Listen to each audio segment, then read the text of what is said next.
Give me one moment, folks. I'm just making sure the live setup is going on.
Give us one moment, folks. We're about to set up the pre-show. Just to fix the Facebook real quick.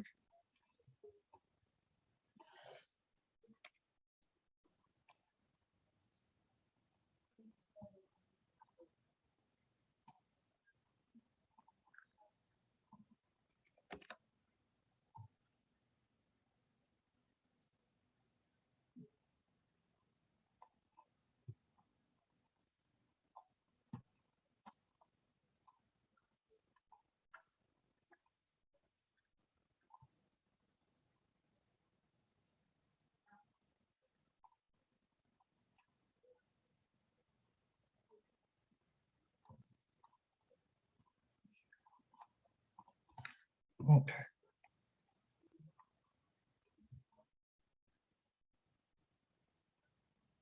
All right, folks, we are live and we are doing a pre-show to the upcoming Sacred Lavisa Sunday night podcast. So without further ado, let me just read you our little intro here. Make sure to check out the Sacred Lavisa Facebook page, follow it, and support our Sunday night shows. Also check out the Just Conspiracy YouTube channel by Jonathan Cross, the Where is Delilah YouTube channel, as well as the News for Us YouTube channel, as well as our other Facebook pages. All the links are in the descriptions. All right, so that being said, folks, we are going to start this and share our screen so that we can begin the pre-show, which will update everybody, get everybody caught up on the case leading up to the live. So let's begin. Everybody in the system appears to be in on it. When 31 judges recuse themselves from a case, you have a serious, serious problem. And other than that, we're going to, the meeting is this afternoon that Judge Burton is calling. And I think that now that more judges are being called out and named, I'm sure it has gotten their attention, but this threatens to take down the entire system. The judges are in on it. They were caught on video after this lawsuit was filed. So there was a lawsuit filed alleging that this cabal of guardians was colluding with judges and with therapists, psychologists to diagnose one parent with false psychological disorders, charge them huge amounts of money, and take their children from them, hide child abuse allegations, and give the child to the wealthier parent, who is also happens to be the parent that the child is accusing of molestation. In the cases I've revealed, Nick, these same guardians, Elaine Pudlowski, with her psychotherapist friend James Reed, who is also married to a former judge, they are working together. And every one of these parents I've spoken to who have had experience with these two and others in the system are reporting that they did the same thing, worked with a doctor to have one parent declared unfit and hid child abuse allegations in order to give the child back to the other parent. Let me tell you the story that first got my attention, and it was a story surrounding audio that got leaked of I believe it was a 14-year-old girl, and the judge was, I wanted to say sentencing her, but telling her, no, you have to go live with your father, and she's pleading. Somebody leaked audio of this, pleading with the judge, saying, he molests me. He is my molester. Do not do this. And the judge threatened to send her mom to jail if she did not. She didn't just threaten. She did. She didn't just threaten. She sent her mom to jail. I don't understand. No, you don't understand. You understand you can't work to go with a child molester. There are factors that they want to consider. First, the child's position and one of the factors for consider. First, there's about 10,000. And the courts and the law is very clear. The child's position is one of many factors, and it's not the controlling factor. It's never the controlling factor. Because children are still children. They're still children. You're still a child, you're not 18, you don't get to make these decisions. 4 years, you're going to be making these decisions for yourself. You're going to be pulling the shot. And until you hit that age, the court is controlling and custody between the parties. Children are still children. I agree. It's really ironic that somebody who says children are still children is trying to rob this child of her childhood. Forcing her, ordering her, with the power and authority of the court and the state, to go live with somebody who she just verified in an open court molest her. If that's not criminal, if you don't think that's criminal because the state hasn't written a statute about it, there's something wrong. There's something wrong. I understand you're not happy. That's your choice. I don't want to have to put anyone in jail today for any harm. And she can do what she wants to do. The result of her conduct in violation of the court order, however, is that she has to have consequences.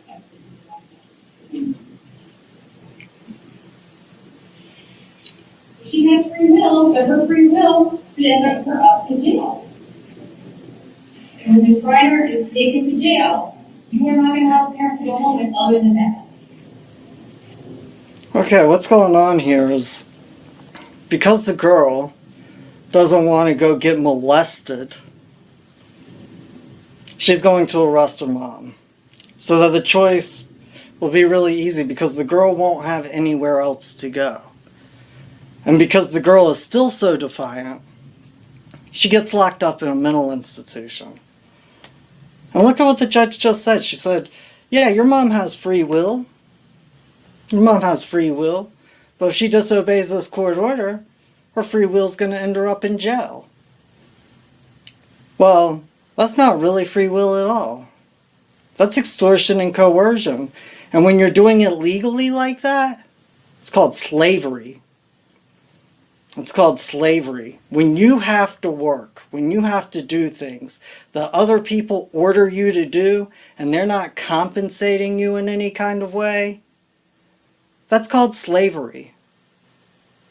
That's what it's called. And I thought we abolished slavery here in the United States. Apparently you didn't get the memo. And that's not what the court wants to do. Trust me. The court does not want Ms. Freiner in jail. The court wants you, Ms. Jackson, Ms. Freiner back in her house. You ready to go, Jackson? Alright. You do the right. You let downstairs know that we're going to the attorney back. She threatened her and then did it. And then she took the child, and that's Judge Nicole Zellweger in the Circuit Court in St. Louis. She sent the child to a mental ward at the Children's Hospital in St. Louis, where she is right now. She has no access to a lawyer other than the guardian ad litem, whose name is Venus Jackson, who is working on behalf of her father to return her to the father she charges with molestation. Now, let me just say, her mother has no criminal record until the judge threw her in jail. The father does have a criminal record for domestic abuse. He also took her to a level 3 sex offender's house, his father, and kept her there for a week. And that's all in the court documents. The judge knew this. And she still, despite this child pleading with her, still is ordering her to go back to her father, several states away from her mother in Missouri. She's going to be sent to Montana to live with this man. It is on court record that his stepdaughter already moved out of his house because of that domestic dispute that ended up with his arrest and charging, and he's on probation. So already another young woman under his care has run away from him. And we are supposed to believe that this man is a safe place for this girl who is saying, I don't want this. This is insane. This is absolutely insane. Not just the fact that it's happening here in America, but what's really insane to me is that the people are allowing it to happen. Why? Why? The entire St. Louis Judiciary Circuit Court has recused themselves from this case. The Chief Justice himself, his name is Douglas Burton, he was caught sending an email violating his judge's code of conduct by commenting on a case that was going to be in front of his court. Not just commenting, but offering to help the defendants in the case. That is obstruction of justice. He should be in handcuffs. Not only do I have him on email, but there's leaked video of 38 guardians talking about, at least 2 of them talking about how they spoke to Judge Burton, ex parte communication, called him up. I think that we should, whoever's at the meeting should bring that up to the judge that, you know, this issue is there. But I do know that he's aware of it because he's reached out to bar associations. I will ask today, but I think that, like Venus said, he's incorporating, but that's something that they need to get a hold of. Right. Yeah, I just don't know how much they know about it and how much it's filtered down to the other judges. And I can't be at the meeting this afternoon, so I just want to make sure that gets addressed. Okay. Is someone attending that meeting this afternoon? Yeah, I am.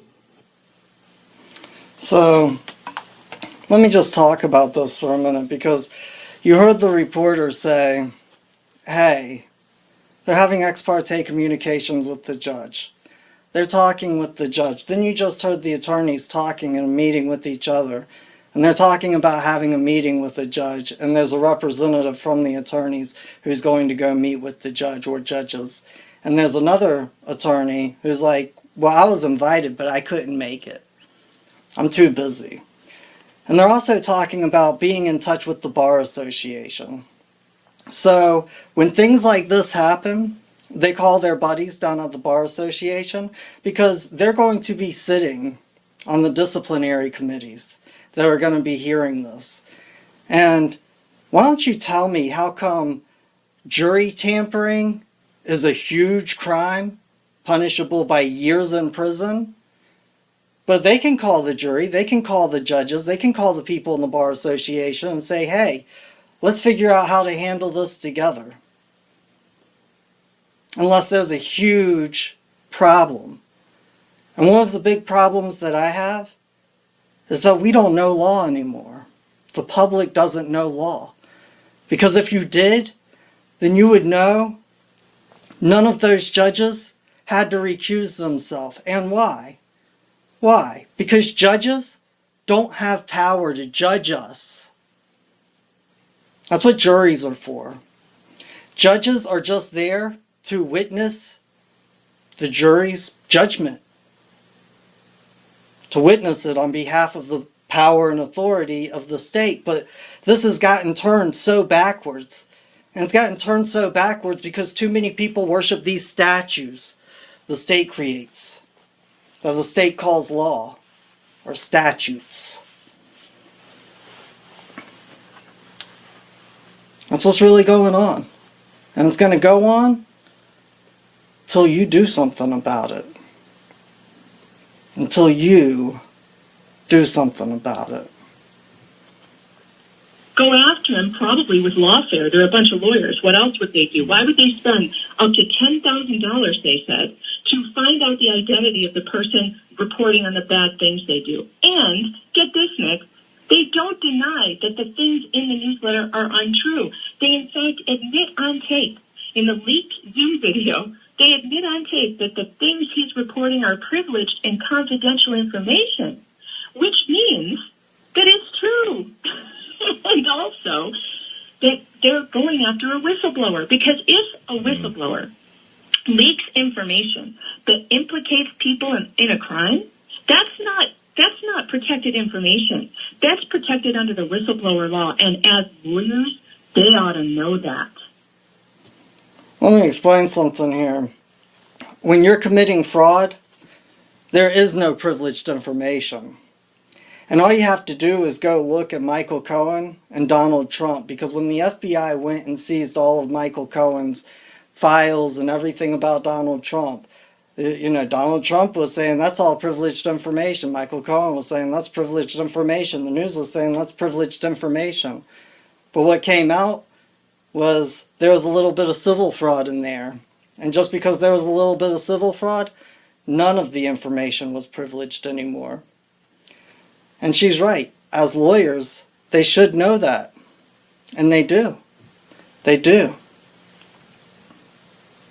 Sarah, do you think there's something that you could raise with Burton too? If somebody's got a case number and it's a paternity case, it still shouldn't be coming up. So maybe there's really a problem within the security settings within the system too. Yeah, I'll raise that. Then that brings us to the next one. Elaine has an expert. She has identified an expert. I don't know who this person is. I don't want to know. But they think that they might be able to uncover this. And this is where it gets costly. They, according to Elaine, there are either 3 or 4 tiers of the work that they do. And they've done the first tier and it's come up with nothing. So then you go to the second tier. They feel that they may be able to uncover this. These people cost $425 an hour. And Elaine has been dragging her feet saying, no, nobody needs to contribute. No, I will do it. But I have gotten her to say that she will accept, because Dave said, if Elaine thinks that that's not appropriate, maybe we get an expert on our own to try and do it, but it seems to be more efficient.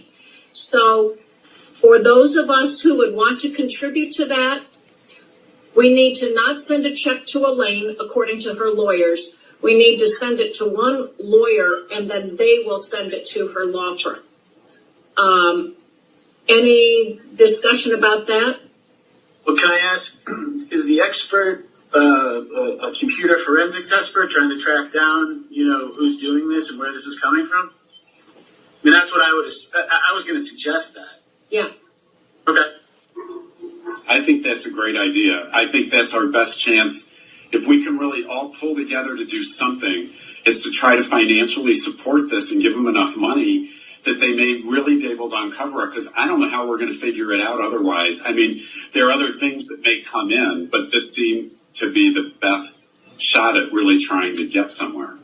Well, I think it makes sense to do it within Elaine's case, because then it kills two birds with one stone, hopefully, which is, Elaine can use it in her case, and then we know who it is. Mm-hmm. So, if you want to know why we are losing so badly to people on the other side, to people within the legal society, this right here is the answer.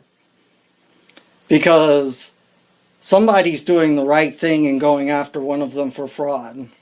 And instead of everybody just disassociating with that individual who's performing criminal activity, most likely, allegedly, they all get together and stand together, stand behind one another. They all pull their resources together and unite as one. And until we do that, they're going to keep picking us off one by one. And I understand that we're not all attorneys and we don't have an immense amount of finances, and we can't go charge our clients $450 an hour to screw them over and sell them to the system. So not everybody can pitch in like what they're talking about. But we can unite, and we can tell the courthouse what the law is and to do the right thing and to perform the law and their function in society, or we can abolish them. Because if they're not performing their function in society, why do we care to allow them to exist? If they're perpetrating the same criminal activity that they say they're trying to protect us from, why do we need them? We don't. But we got to stand with each other. We got to quit being afraid. This is why I've been making the videos. Everybody should write down to the courthouse, file judicial complaints. Hey, I heard this. I witnessed this. I heard an audio of that. And I believe that we should add Nicole Zellweger onto this list, and we should get in touch with this courthouse and ask them what they're doing. That's what we should do. We should stand behind these people who are standing up before they come and knock us down, before the other side comes and knocks us down, because that's the only chance we got. And if we're not willing to stand with each other over our children, then there's never going to be an issue that we're going to stand with each other over. Don't get it twisted. This isn't a Republican thing. This isn't a Democratic thing. It was the Republicans and the Democrats that set up this system. And this system's nationwide. It's just getting exposed in St. Louis, Missouri. The same way that the system's set up in Missouri is the same way it's set up all across the nation. And the way it's set up for them to commit fraud. That's why everything is privileged and confidential in family court. They say it's to protect the family. No, it's not. And if the family wishes to keep their business private, they shouldn't take it to court. We'd have a much better society that way.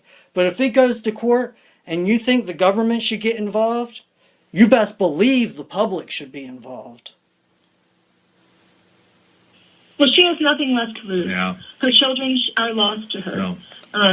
One of them is suicidal, and the other one, is so angry with her, because what happens is eventually when you can't protect your children through the system, when they're being abused, they start to blame you because they think that the protective parent should be able to do something about it. And when you can't, because the system stops you, it alienates your children from you. This story I have seen over and over and over again. And this case in St. Louis is the best chance we've ever had to blow the lid off of it, because so many witnesses are coming forward. so many people are saying, I've had enough, I'm not scared anymore, and I don't care what, I have nothing left to lose. I've lost my job, I've lost my house, I've lost everything. And let me say something else. On that leaked video, the Guardians ad litem are laughing about getting rich. They're saying that we're not getting any money. Where's the money coming from? Well, let me tell you how easy it is to discover how wealthy these people are. Public records show that Elaine Kudlowski is living in a house that costs valued over $700,000. Does that sound like a small amount of money to you? She made $30,000 on one case. She has the highest caseload in all of St. Louis County, maybe the state. 86 cases in December is a whole lot of cash. And the idea that a woman like that, who lives such a privileged life, is driving a Lexus, according to public records, can say that she has not made money off of this scheme is an absolute absurd lie. James Reed, with his ex-judge husband, is living in a $900,000 house in St. Louis. So these people truly believe that they are not making a lot of money. Do they know what their average client is making? The money they took from the clients, by the way, was their college savings for their children, was all they had. So many of these clients contacted me and said, I am now out of a job, I lost my car, I lost my house. I had to sell everything to pay Elaine Kudlowski her $30,000 fee.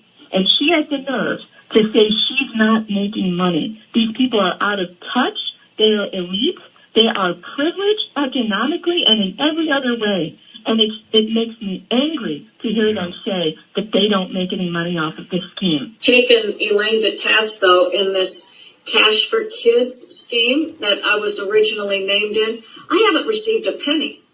I don't know where that money is. It's COVID. On top of that, you're running a Ponzi scheme, Elaine? How dare you? Right. We should all be really wealthy by now. Yeah. I mean, when you're selling kids, Right. there's got to be some money attached to that. Yep. That's an idea. We could adopt the identity. We could call ourselves Cash for Kids. Oh, yeah, LLC. Financials.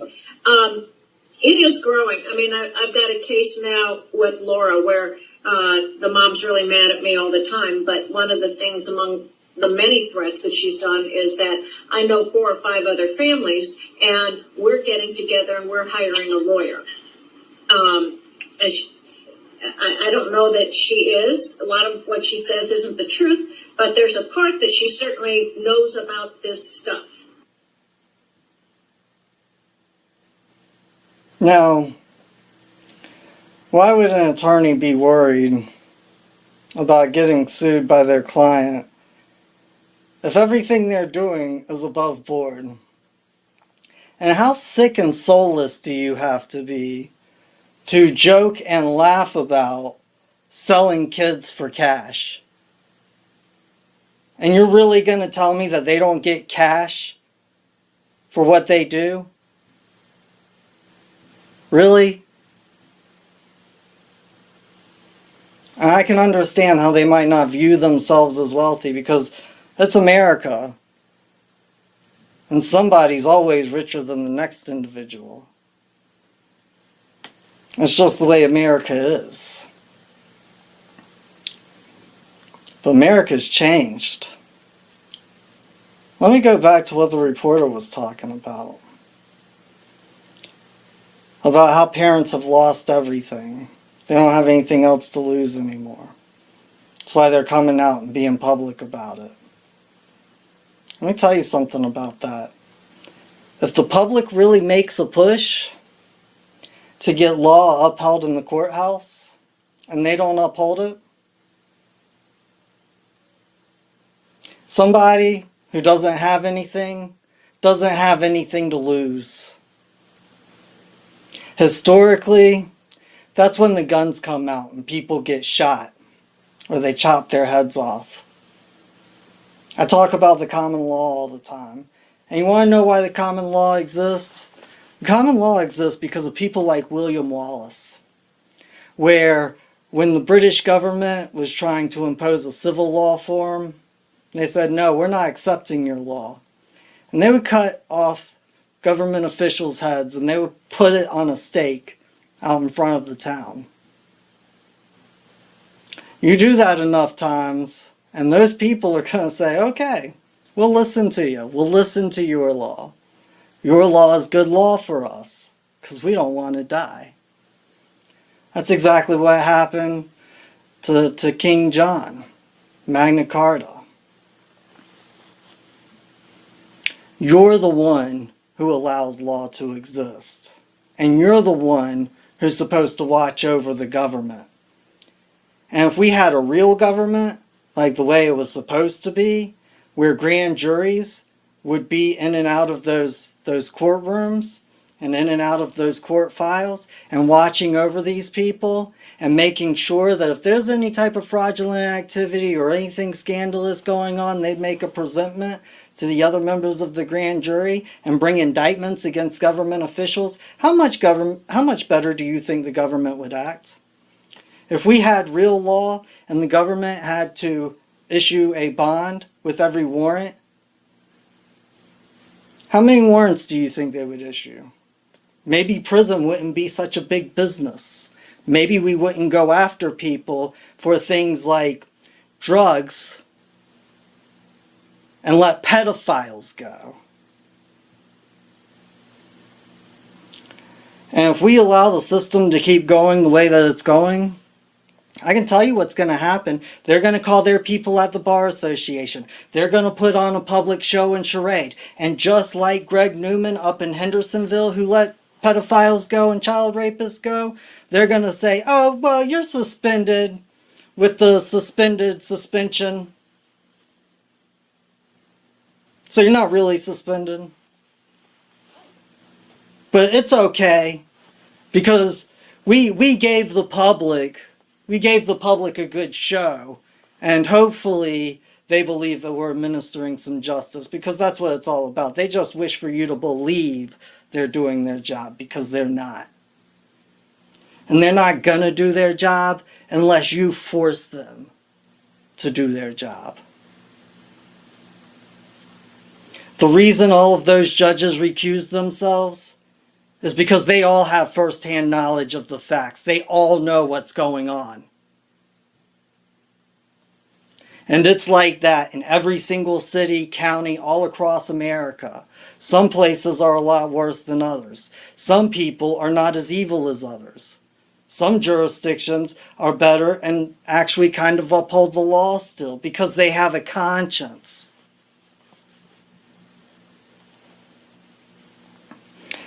I'm going to say this one thing about a court order, and then I'm going to peace out. But let me explain to you what a court order is. I'm going to use an analogy. You can call me Mr. Court for this analogy. So Mr. Court invites you and a guardian ad litem, one of his friends, and a psychologist, another one of his friends, and a legal expert, another one of his friends, all out to a really nice steak dinner. We're going to Steakhouse 47. That's a bomb steak restaurant around here. It's one of those restaurants where they don't put the menu on the price. I'm going to order you a steak, me a steak. I'm going to order the guardian ad litem a steak, the psychologist a steak, the legal expert a steak. I'm going to put $400 worth of sides on all of those plates. And then when the bill comes, I'm going to tell you to pay it. It's a court order. I'm Mr. Court. I ordered all of this food. Now you got to pay it. Would you pay it? Because it's not a court judgment. These aren't courts of law. They don't issue judgments. They don't have juries. Here in America, we don't trust government. Of course you wouldn't pay that court order. You didn't order the food. And it's incredibly rude for me to go order a bunch of stuff and then ask you to pay it. That's what's going on with court orders. That's the reality of it. And everybody goes along because, it's a court order. The court decided. The court decided. The court can't decide anything. Nicole decided. Nicole chose to send that child with a child rapist. The court doesn't have a mind. It doesn't have imagination. It doesn't have thoughts. Never went to school. can't breathe, can't conspire. Only the people within it can conspire together. That's the reality. Wake up. And if you wake up and you don't do anything, you deserve what's going to happen to you. I am just conspiracy. I just wish to conspire to keep our children safe. If you can't get on board with that, you're heartless. Peace.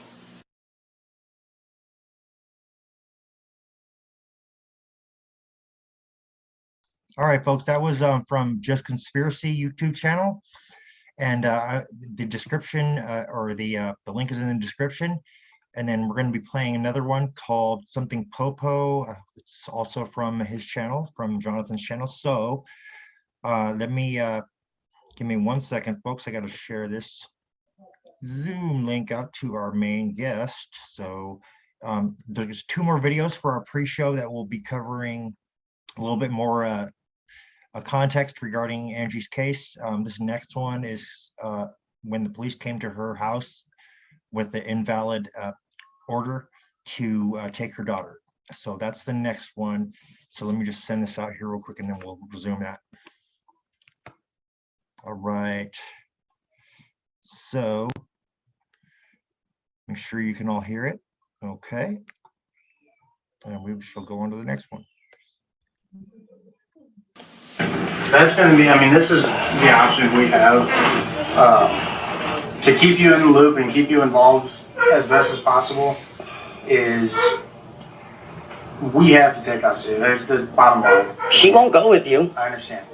But if you guys would be willing to work with us while we sort all this out, we can go down to the station. You can follow us and go with us. I'm not going to the station. There's no reason for me to. Okay, she has to go with us. She's not going to go with you. What, are you going to pick her up and take her? Are you physically going to pick her up and take her?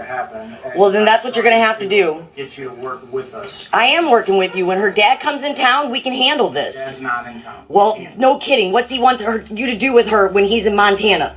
They're going to make arrangements for that. They're going to make arrangements, and then that's when you should have been at my door when arrangements were made. DFS will be taking custody. No, DFS isn't. That was awesome. Now we're following Angela Freiner again, and this is from when the police came to her house. If you haven't seen her story, you should really watch the view that I made for Easter. I'll link it right up here somewhere. But she is spot on. She is spot on. Well, we'll handle it when there's something to handle. We'll handle it when there's something to handle. Let's go back and hear what she said. Or you to do with her when he's in Montana. They're going to make arrangements for that. They're going to make arrangements, and then that's when you should have been at my door when arrangements were made. DFS.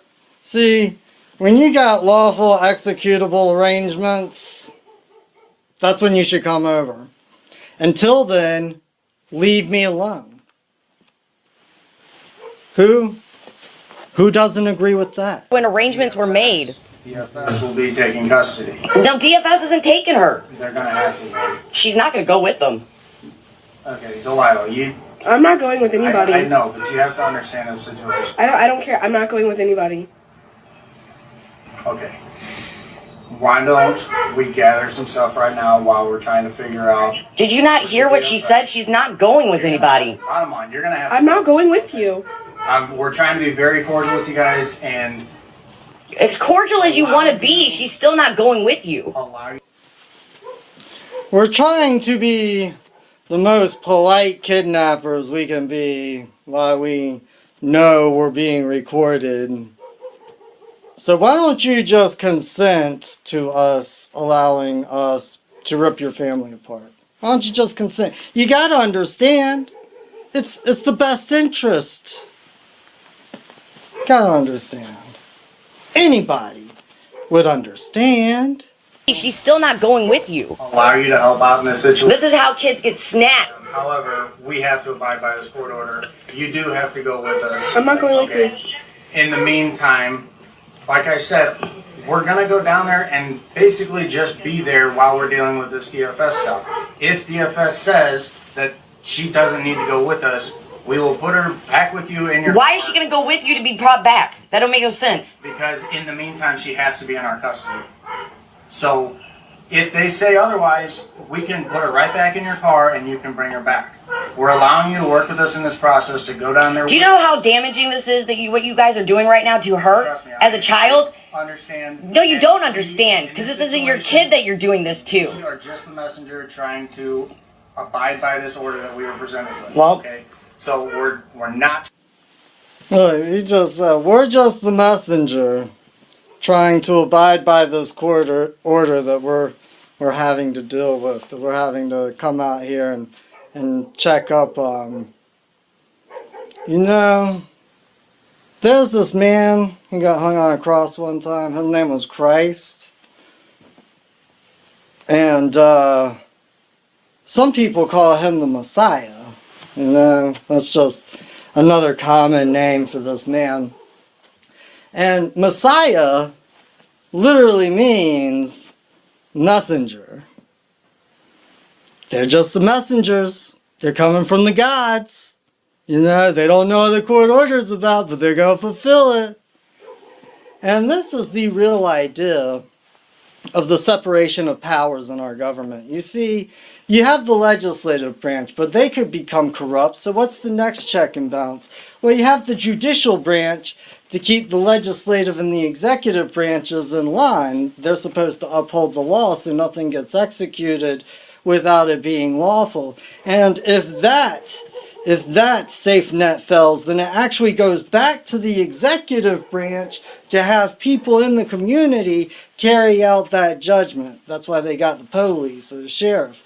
Now, an order could issue from a court, from the judge, from the thing, and an officer could get it, and it might not even be lawful or true or correct, but they're going to go and try and execute it all the same. They don't know the difference.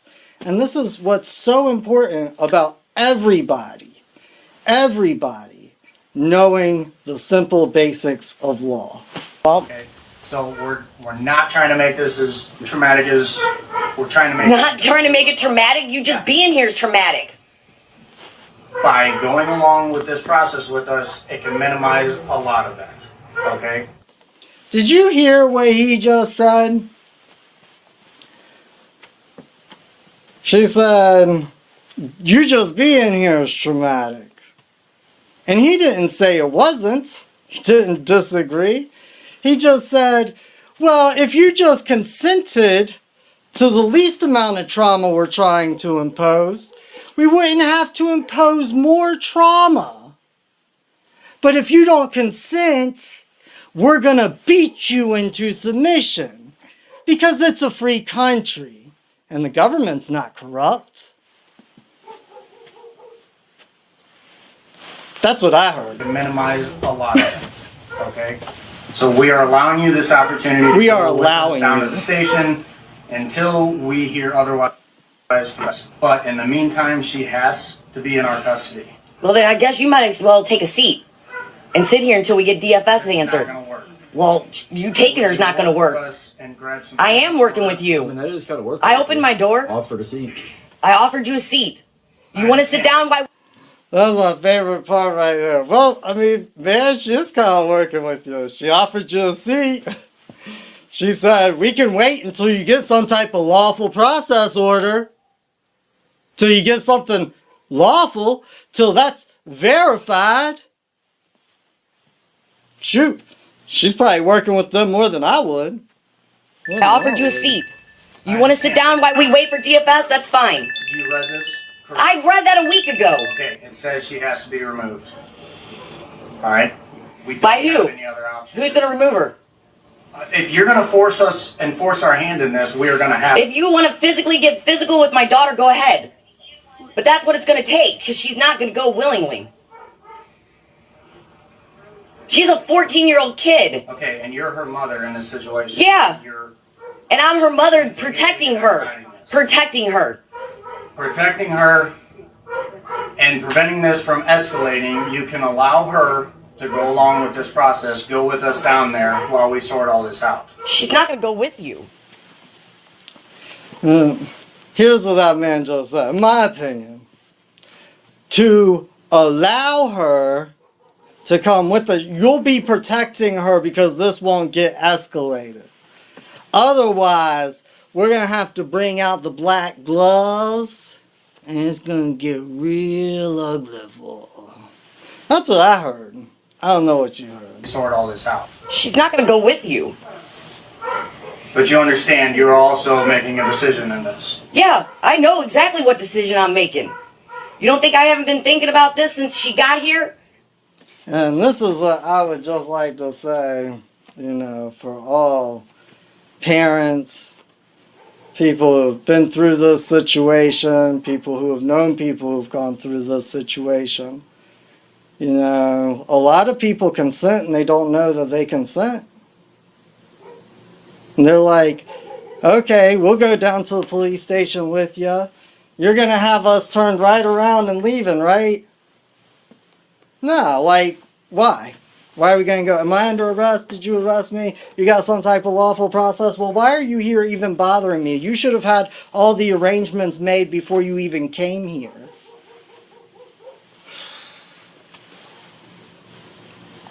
All he can say is, we have to do this, and we have to use whatever force is necessary and proper.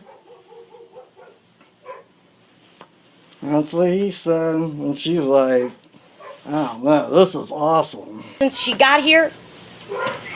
You don't think I've been facing this for weeks now? You don't think I have thought nothing but this? I understand, and you're going to have this court date on January 29th. This isn't a permanent thing. This is literally called a temporary restraining order. Okay, she's not going with you temporarily. Based on fucking bullshit, though, the restraining order, it's all lies. If that's the case, then he'll be charged for filing a false... Oh, that is a lie in itself. He lied in court. The lawyers lied. The judge lies. I got it all recorded. Okay. That's fine. Lying in court is a criminal charge. The judge lies. So what do you do when you have a judge you can't trust because she's a liar? Okay. I'm not going to go into your process that's happened so far. Well, everybody's liars. You have this process. Trust nobody in that court system. Nobody. I like this jacket. Alright. She says she has recordings of all the stuff that she claims happened. I happen to believe her because I could think of at least 3 more cases that are 100% blatant and obvious where everyone in the courtroom is straight up lying. All of them. It doesn't matter where they were at.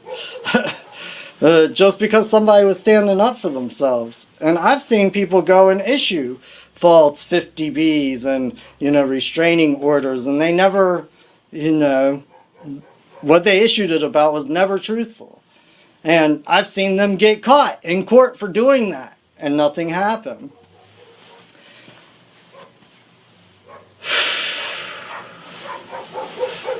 That's pretty awesome. But he's just there to carry out an order. Now, they stick around for half an hour, a little bit more. And this is a couple of clips that I took out from the middle just to kind of show who they are a little bit more. Let's check it out. Oh, I think that's Kyle. Kyle, is this your jacket? Yeah. Oh, can I have it? I don't know. I can't tell which one it is. It doesn't have a zipper and it's all broken. It's a hoodie. Yeah, you can have it. Thanks. We could have had it anyway. I was just seeing what it was. Still not seeing me in. You remember what it is? Yeah. That's all you're gonna do, nothing but sit here. Okay. You all told me to put him outside. Huh? I didn't tell you to do nothing with the dog. Oh, I thought you said take some. Alright. I'll go get him. Push me up. Push you up? Yeah. Oh.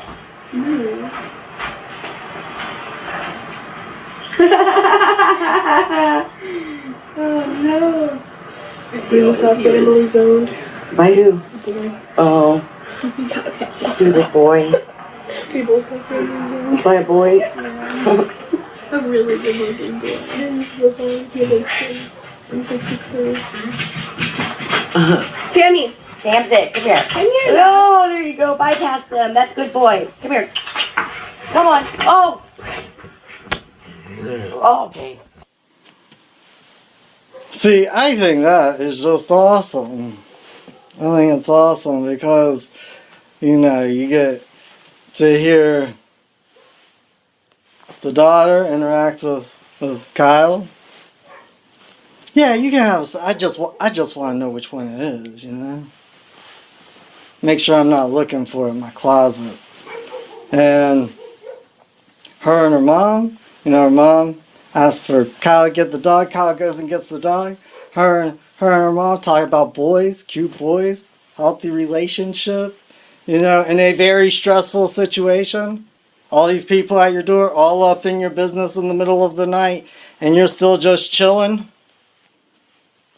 being peaceful, not doing anything, and carrying on the best you can. That's awesome. That's awesome to me. Now, let's see what happens when the officer comes back. Okay. Okay. I know. I don't know why they did that to you. He's a good boy. Look how happy he is. On callbacks to get anybody we can to verify that this is in effect, okay? Once we're able to verify that, it's still going to be a standing issue, a court-ordered issue, so we have to abide. Did you just hear him? He just said, we haven't gotten this verified yet. This hasn't been verified, certified, and authenticated. So we just heard from our people that we can't put on the black gloves and rip her out. But as soon as we can get this verified, certified, authenticated, we're going to be back. But let me just ask you again, what were they doing out there with an unverified, uncertified, unauthentic order to take a girl from her mom? Why did that happen in the first place? At all. Period. By that. However, at this time, we are going to leave. You're going to stay here while you guys are here in a safe environment and all that. Obviously, there's nothing, like you said, that we see of anything that puts her in immediate no danger. Right now, completely safe. I'm her mom. Done this for years. Okay. When we have more information, we're going to have to come back and we're going to let you know exactly what's going on. We're being very transparent. When we actually get the lawful side of this legal process they're trying to put you through, we're going to come back and then we're going to do something bad. We just got to let you know. But don't run and don't try and stop it. Transparent about everything. Trying to keep you in the loop on this as well. If you want to try and make correspondence with that attorney and sort out kind of what the deal is. But if it comes down that that order is in effect, we will have to act on it. Now this puts you in a very weird position that you have to basically sit and wait and hear what comes back from the courts. However, just want to give you the heads up that there is the criminal charge if you were to take off. Well, what comes back from the courts? Didn't you say you got that process from a court? Isn't that why you were out here in my home for 45 minutes? Was because you received that process from the court and it was true, lawful, and correct and you could execute it? Now you can't? But you're going to arrest me if I try and do anything. But we're free. We're free. Her to take off and take her. Oh, why am I going to go anywhere? I'm fighting this battle all the way through. That's perfectly fine. I just want to let you know that that's a felony kidnapping. I ain't going nowhere. Even as a parent, that can do the parental kidnapping. I ain't going nowhere. I'm not saying anything that we will or will not be doing. I'm just letting you know what we have. And running from this ain't going to stop it. Right. And so Bottom line is, there is this court date for January 29th, as long as we can verify that. And that's going to be your opportunity to fight this and fight for custody here. Explaining everything that you told to us that happened down there that wasn't presented in your original case. You're going to have this opportunity here, but I have to insist that you just work with this in the meantime. Okay? Do you have any questions or anything right now? Okay. Like I said, at some point we're going to have to come back, and even if it comes back that we're all good to just stay here until we hear otherwise, I'll give you a call and let you know, keep you in the loop, and keep everything on the same page here. Okay. Okay? All right. Did we get, I don't know if we have a good phone number for you. 314. You slide those paperwork. Hang on one second. And again, if you got any other questions, Officer McClintock. McClintock, okay. Call. I think Angela did a way better job than I would have done. I don't know if I would have been that courteous with somebody in my home like that. But she was polite with them, helping them out, giving them her phone number so that they could get in touch with her. So if they actually did have a real legitimate process, they could work it out. I think Angela did awesome. What I'm concerned about is why the cops were there and that process they were trying to serve or execute wasn't verified from their mouth. That's what I wonder about. And here's the other thing I wonder about. I wonder what it's going to take to change this. Because I don't know if you've been following Angela's story, but on Easter Sunday, I released a video talking about it. And I just wish for you to know that this was between the time of the testimony given by the daughter. It was between there and when Angela got actually locked up. Thrown in jail so that they could take custody of the daughter because Angela would not agree, would not consent. That's the only reason. The whole reason they were there for that hearing and the consent that they were moving on was for the daughter not showing up. And they would have dropped it, or I think it might have been for Angela not showing up for court. But they would have dropped it. They would have let the whole thing go. Nicole says it multiple times. They would have let the whole thing go. All they had to do was to consent to what they didn't want to consent to.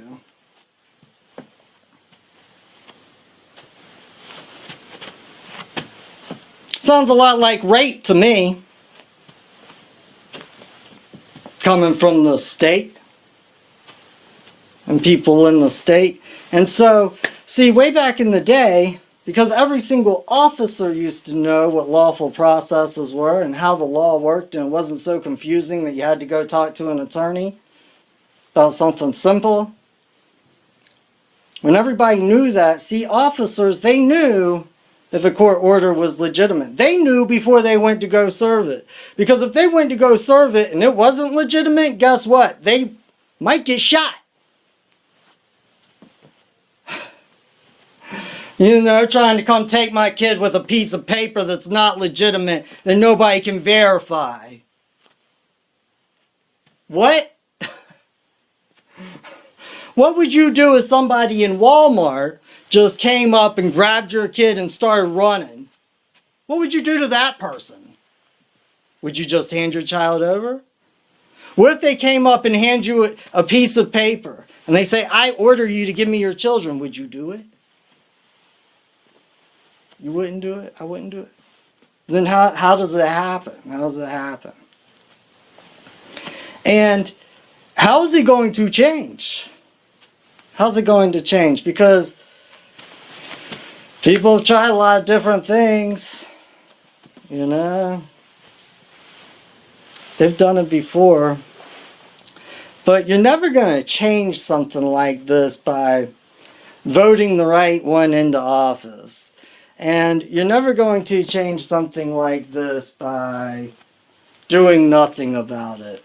And you're never going to change something like this by ignoring it. So how do you change something like this? Well, when it's this far out of line, you have to require it. And you have to do whatever it takes to get there. But let's be real clear on this. We're all in this boat together. We're all in this boat together. So it doesn't matter what your issue is, whether it's family court or, racism or whatever. If one of us doesn't have rights, none of us has rights. The only way to change it is if we change it. Think about this for a minute. After that video with the cops, and I'm going to tell you right now, here's what the cops wanted to do. They wanted to get the daughter down to the station because I'm sure that somebody thought about this. They said, well, you can't just rip the daughter out of her house on camera. That would probably look bad. So what about you get her to consent to come down to the station? When they get down to the station, you just don't let the mom leave with her unless she fights her or she fights y'all and physically removes the daughter. Then we'll have her looking crazy. That was probably that conversation right there.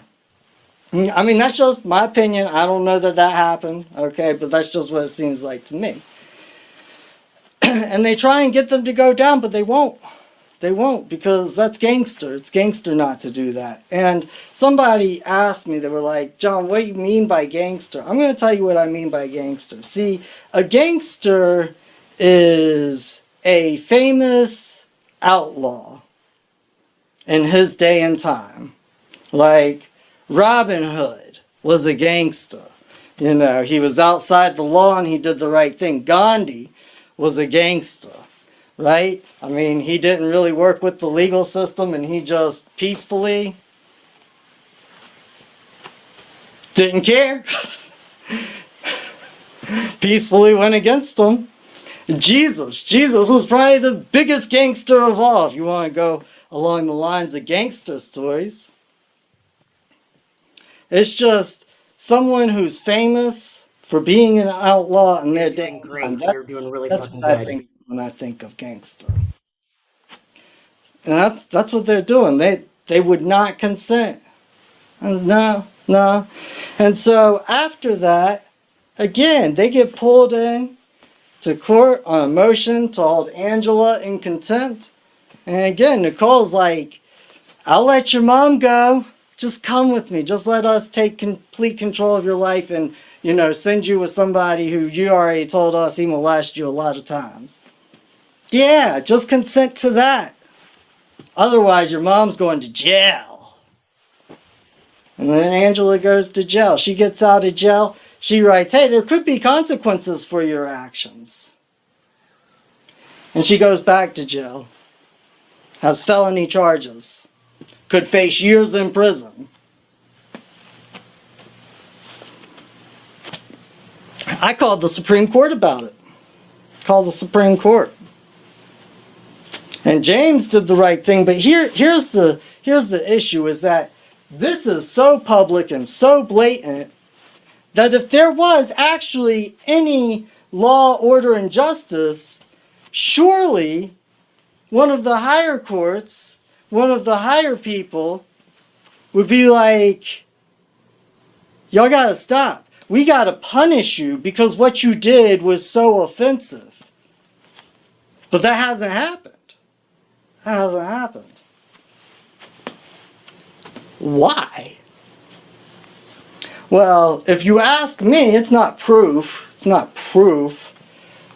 But the only way I could see that possibly happening is if it was corrupt. From the bottom to the top. It's kind of like maybe Nagy would have said, see, it started corrupt, and then it kept getting corrupted until it was actually corrupted.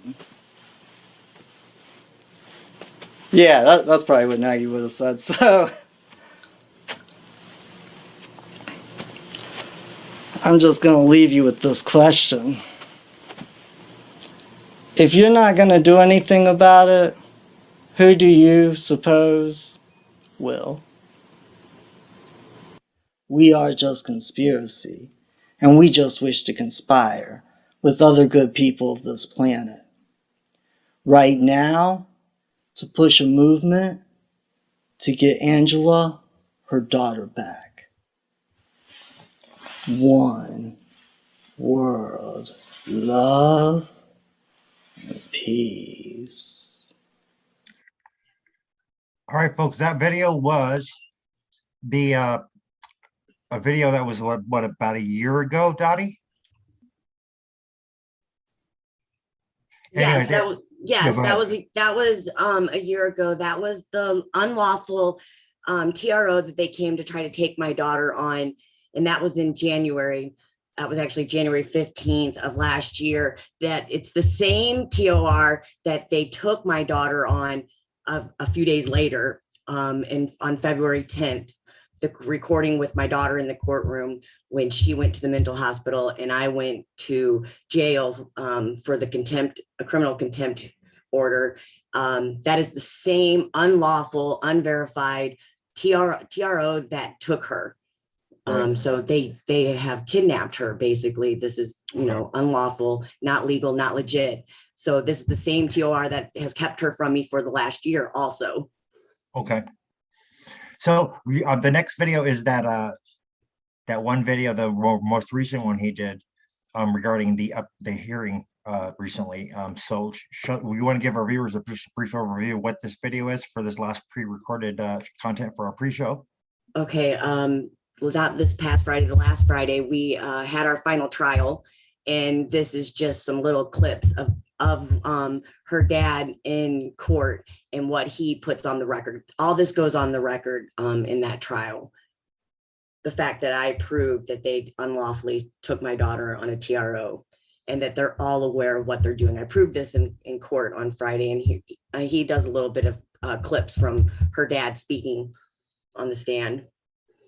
Okay, so let's show that for our viewers, and then after that we will give them we will start our live. So this is about it. We're running a little bit late, folks, but do you want to go ahead and play the whole video or just a good portion of it? We can just play like the beginning part. Okay. So by the first 15, 20 minutes. Right. He just talks a few minutes in the beginning, and then he shows the actual hearing from February 10th. Okay. He shows that at the end. All right. So yeah, we'll show those portions in. Oh, where are you? There we go. Make this easy and do this easy so we can do the hard way. That's why it's part of us. The easy way so we can do the hard way. There's no evidence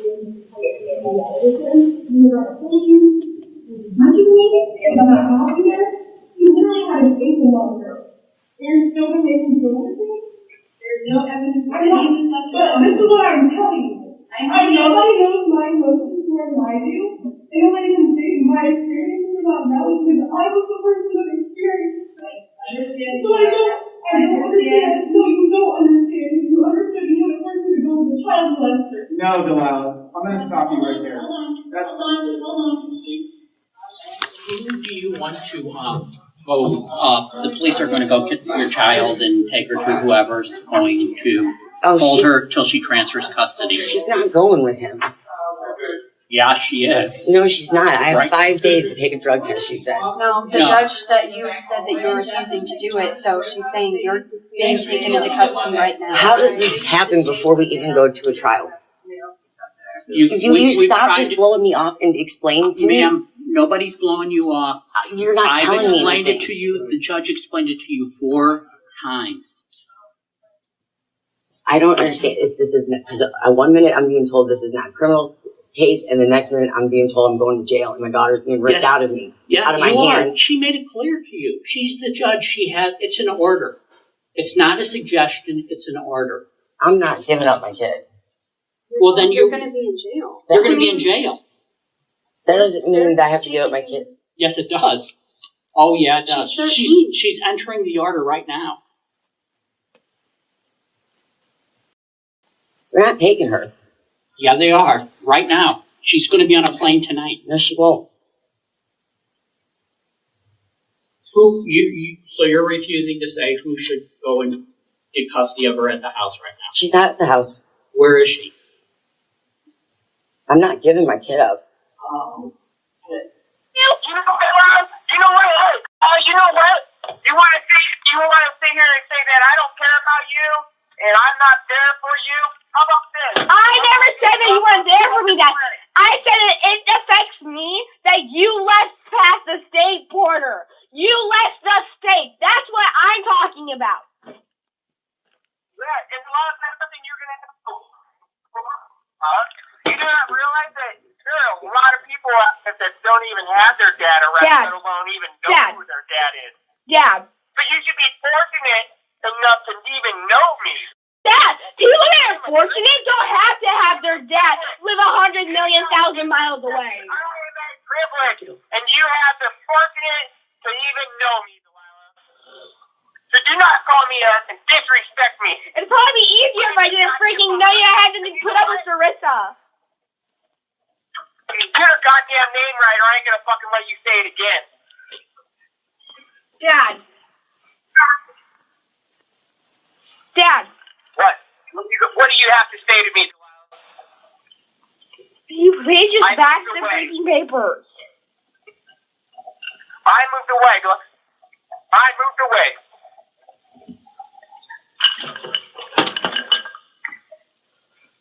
You know what? Maybe I shouldn't sign these papers. Maybe I should just let you grow up to be a fucked up little kid like your mom is. Hey there. Let's talk about this. So, hopefully people have kind of followed the videos about Angie. And I don't know where I got everything, but right now I just wish to tell you a story. A canary in the coal mine, if you will. Because Angela Freiner and her daughter, they've been going through it. And what you just heard was a mom acting gangsta, not willing to give up a child like a real woman would act. And then you heard the dad and how he was talking to his precious little girl. And I'm not here to tell you which law you should follow. That's a question left better to your heart. I'm just here to present evidence. Not proof, just evidence.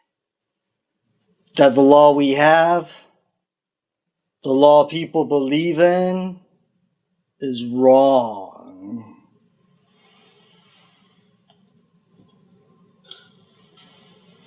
They're in the waiting room, so I need to admit them.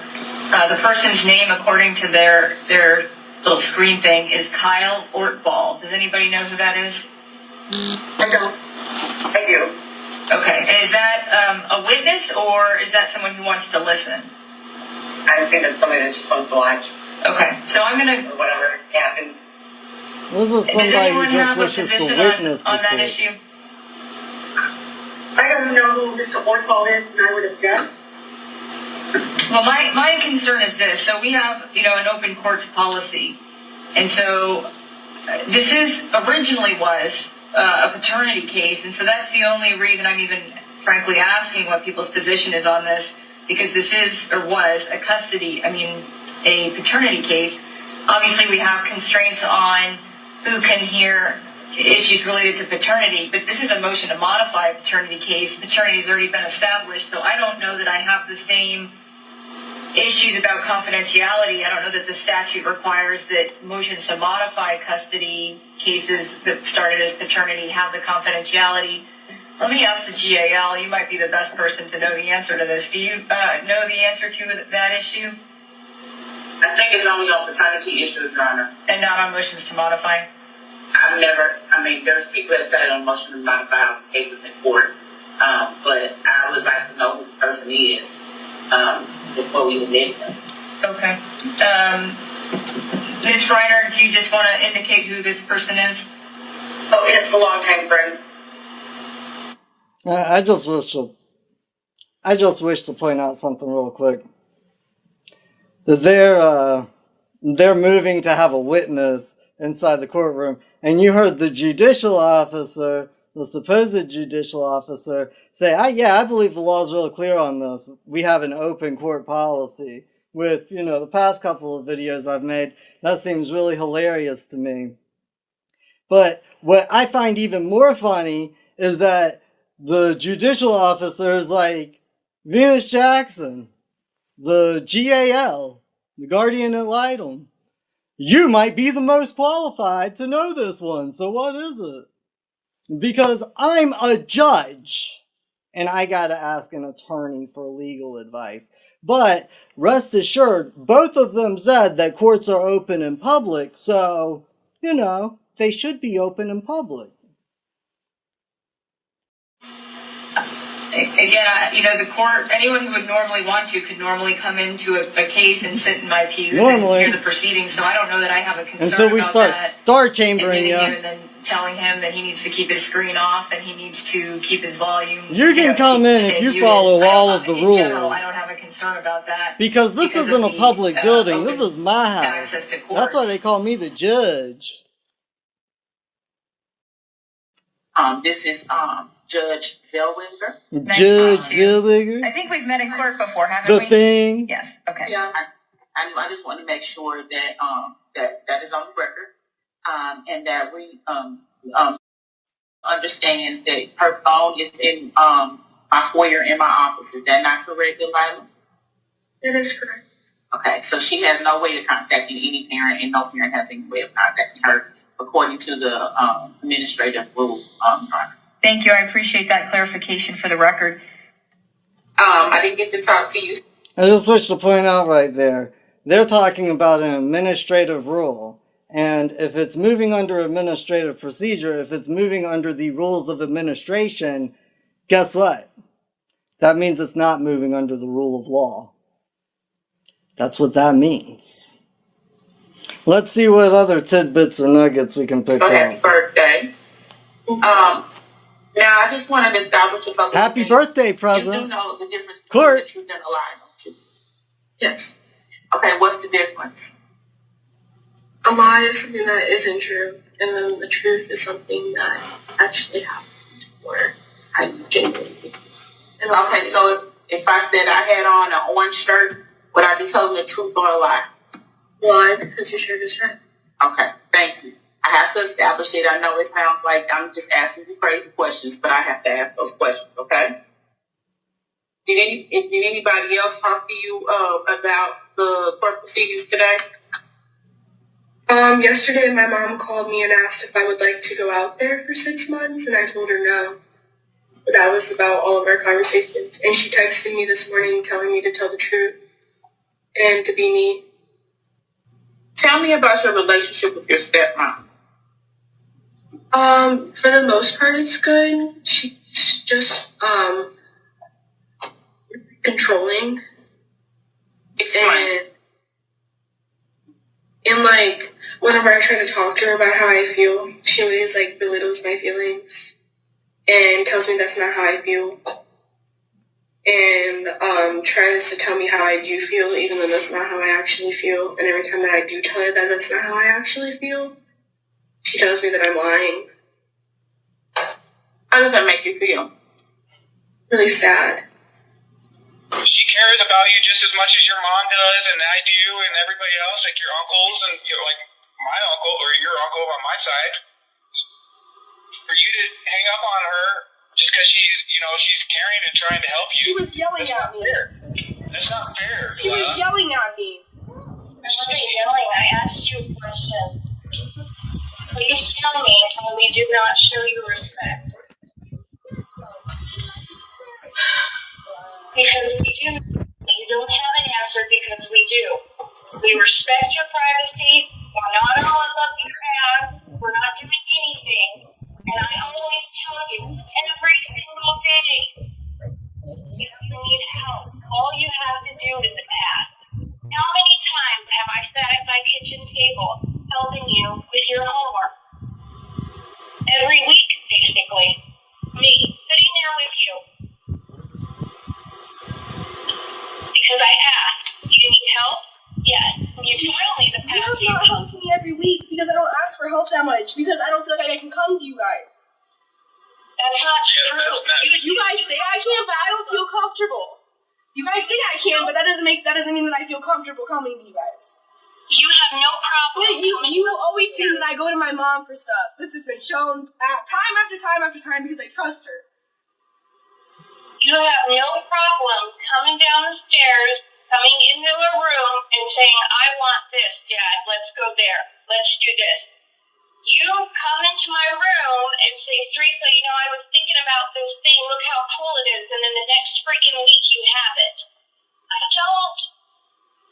don't know why you have a problem with sharing your feelings, because you have no problem sharing your feelings while we're on a car ride to and from school. That's about like school stuff. That's not about anything like genuinely important. How I talk feel about everything. That is You just not sit here true. and act like that's We're not talking about schoolwork. We were. Why are you not turning in your schoolwork? Why? Because whenever I'm there, I'm not happy, and I don't have motivation to do stuff. And stuff is hard. Then why are you telling us that you're turning in your work? Because I'm turning in a lot of it. I'm making an effort. But you know how important it is to get I the grades. understand. So And I'm trying. And you know, whenever I'm there, I'm not happy. I understand that, but you know how important it is for your word to be truthful, right? Yeah. Well, what are you doing by not telling the truth? Have you ever heard the... So, this video is called The View because it's going to be about the view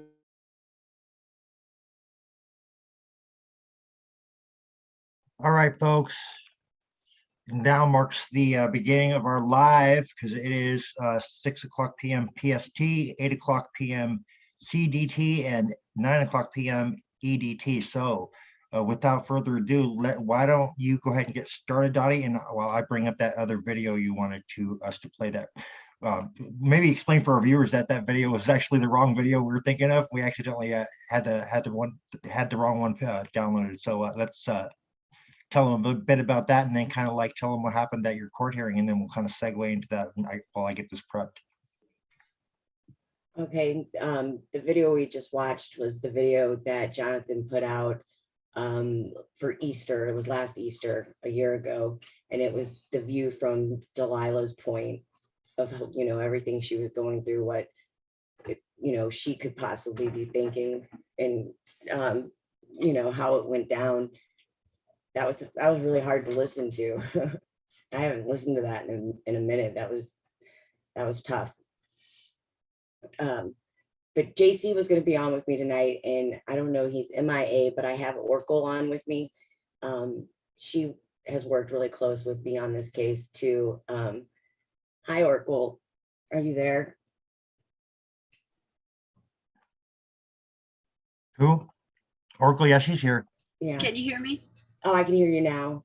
Hi, Dottie. Hi. Hi. Do you remember that video? I sure do. It's still very painful for me to hear that and to hear Delilah. I can't imagine you sitting through this again, but it's a very, very powerful video, and I always love the way John can succinctly, you know, explain the cases that he works on in a way that is, it's not only so powerful, it's incredibly educational. So how are you doing? I had to dry my eyes after hearing that one. Oh my goodness. No, I'm struggling with that one. Yeah. And I'm really strong usually through a lot of this. I've been, you know, you know, I've been okay for the most part, but that was really struggling for me because, especially with what was said in trial, this past trial that the last trial actually that we just had, 2 Fridays ago now. I just wonder how she's being treated. Yeah. You know, I haven't spoke with her or seen her except for 5 minutes in November at a hearing right. to my daughter. You know what I mean? So I just wonder how they're treating her. Did she have eye contact with you? Did she look at you at all? Well, Not when she was giving testimony, but we did talk prior to it, and she made some, but I don't know. It was a weird Yeah. conversation, and the GAL was there, and she was on Zoom at her house, probably with her stepmom in the background. So, you know, it wasn't a comfortable conversation, you know, like. Right. And I'm sure it was not comfortable for her either, because with people around and thinking that she's probably being recorded, and who knows if they prompted her to say or what not to say. So she's under a lot of pressure herself. Right. Yeah. You know? Yeah. So, we had our final trial, and that was interesting. I think that went pretty well. Have you heard the recordings? No, I haven't. Have you sent them to JC? I really would like to. Dottie, would you send me the link for the latest video that we were talking about? I can't seem to find it. Okay. Let's see.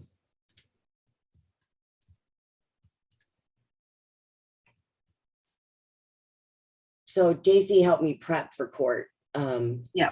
This last time, and I'm so thankful for him. Except for I got so excited about what I was doing at one point, I forgot to do my opening statement. Well, you sent me a few links, but I couldn't open them, so I'm not sure what the issue is. But yeah, it's really hard to remember everything when you're in court. It really is. Yeah, so challenging. I forgot to do that because I was so excited about what I was doing, because I was moving in law, which was wonderful, and I was prepared, and I was ready, and I forgot to do that. But I did prove that they unlawfully took my daughter on the record in court that day. I proved that he was lying on the stand under oath. I proved that they had to know about these crimes that were being committed against us, you know, in court. And I still don't have an answer. My daughter's not back home with me. I just sent the link. So it's when you say he, you're referring to Dee's dad, right? Yeah, he still has her. Yeah, she's with her. Well, okay, that's become questionable now too. Again, like okay, I get school records, so she's going to school, but she had testified in November that she got out of the treatment facility that has the class action lawsuit on for child labor. Oh, okay. She said that she got out in the beginning of July. Well, at trial on Friday, her father stated that he went and picked her up from the facility on April 1st, which I don't understand why they were making a point to say April 1st at the trial, at the second half of trial, when she testified to something else. And that's been everybody's story, was beginning of July, for them to change it to April 1st, because that would make her either had been there in that facility for the last year, right? Or because the last time she called home was March 31st of 2021. They said April 1st, never gave it a year. And I didn't really catch the question and everything. There's so much going on at court, but it was after the fact, when I was listening, that I realized that they were saying that he got her on April 1st. So I don't know. It's on the record both ways, the court's record. So yeah, is this where you is this where you had asked him questions about did he know that this was a facility that had a class action lawsuit and was known for trafficking children? Right. Yes. It was awesome, the questions that you asked. So I did hear excerpts. It was incredible the way you were able to perform law and ask him those questions so calmly. I was so proud of you. Thank you. Blew me away. There was a few moments where the judge was like, now you two, like, because the kind of bickery would get in the, you know, so, but I would have to like, just kind of like recoup myself and go back to because I had my notes, go back to my notes and remember what I was doing. By the end of trial, I did try to subpoena the attorney, Kathleen Shaw, to take the stand. And they wouldn't allow me to move in law. They stopped me. They wouldn't let me subpoena her. They give me a bunch of excuses of why not. But because of the unlawful TOR, where my daughter ended up, them knowing it, they didn't like what I was proving lawfully. You know? Exactly. That they couldn't deny, but they did deny me. That's just it. That's how unlawful they have become in these court. Yeah, but they don't actually admit to anything. No, but if you want to watch this little clip from the last trial, this is me questioning James. He's on the stand. I'm asking him about the facility he sent my daughter to. If he knew that they had the class action lawsuit before he sent her, or if he found out after she had already was there or gone from there. And the judge really tries to stop me in this clip too. He doesn't want, he doesn't want, he's like, you don't have to answer that at first. Wow. Do you have it ready, Stephen? It's going to be a few minutes. It's still downloading on YouTube. Let me try our low resolution. Oh, okay. But yeah, so he states on the record in court that he knew about it and that he sent her there anyway. And then I asked him if he could define child trafficking for me, and he couldn't define child trafficking. Wow. Yeah, so then I asked him if he didn't know what child trafficking was, and that he sent her to a place knowing that they had a lawsuit for this. How do you know you've never participated in it? Yeah, I thought there were two class action lawsuits going on over there in that facility, but is there? You know, Dottie, we could play some of the audio if you'd like while we're waiting. We could play some of the audio for our viewers of the hearing while we're waiting for the video to finish. That's fine. Let's do that. But go ahead and finish up your thought, and then I'll put it on whenever you guys are done talking. Sorry, I didn't mean to interject. No, but it's proven in court, and he still has her. I still don't have my child. And then the guardian ad litem, which we know usually they go with the guardian ad litem's recommendation. Right. It's the way the game plays, it's the whole play out. She recommended him to have sole legal and physical custody because I alienate him from Delilah. I alienate him from his daughter. And was she able to prove any of that? I mean, what no, proof did she have? No, of course they not. had no evidence of anything that they claimed on any of the questions, basically. They produced nothing. Like, I asked them in court, where's your evidence of this? Oh, I can get it for you. I can get it to you. But never anything put on the record or put into the, And then no cross-examine. I had a couple witnesses and there was no cross-examination. She didn't even cross-examine me. So it's like, they're not even trying to make their money. You know what I mean? Like, I was on the phone last night with somebody for a few hours who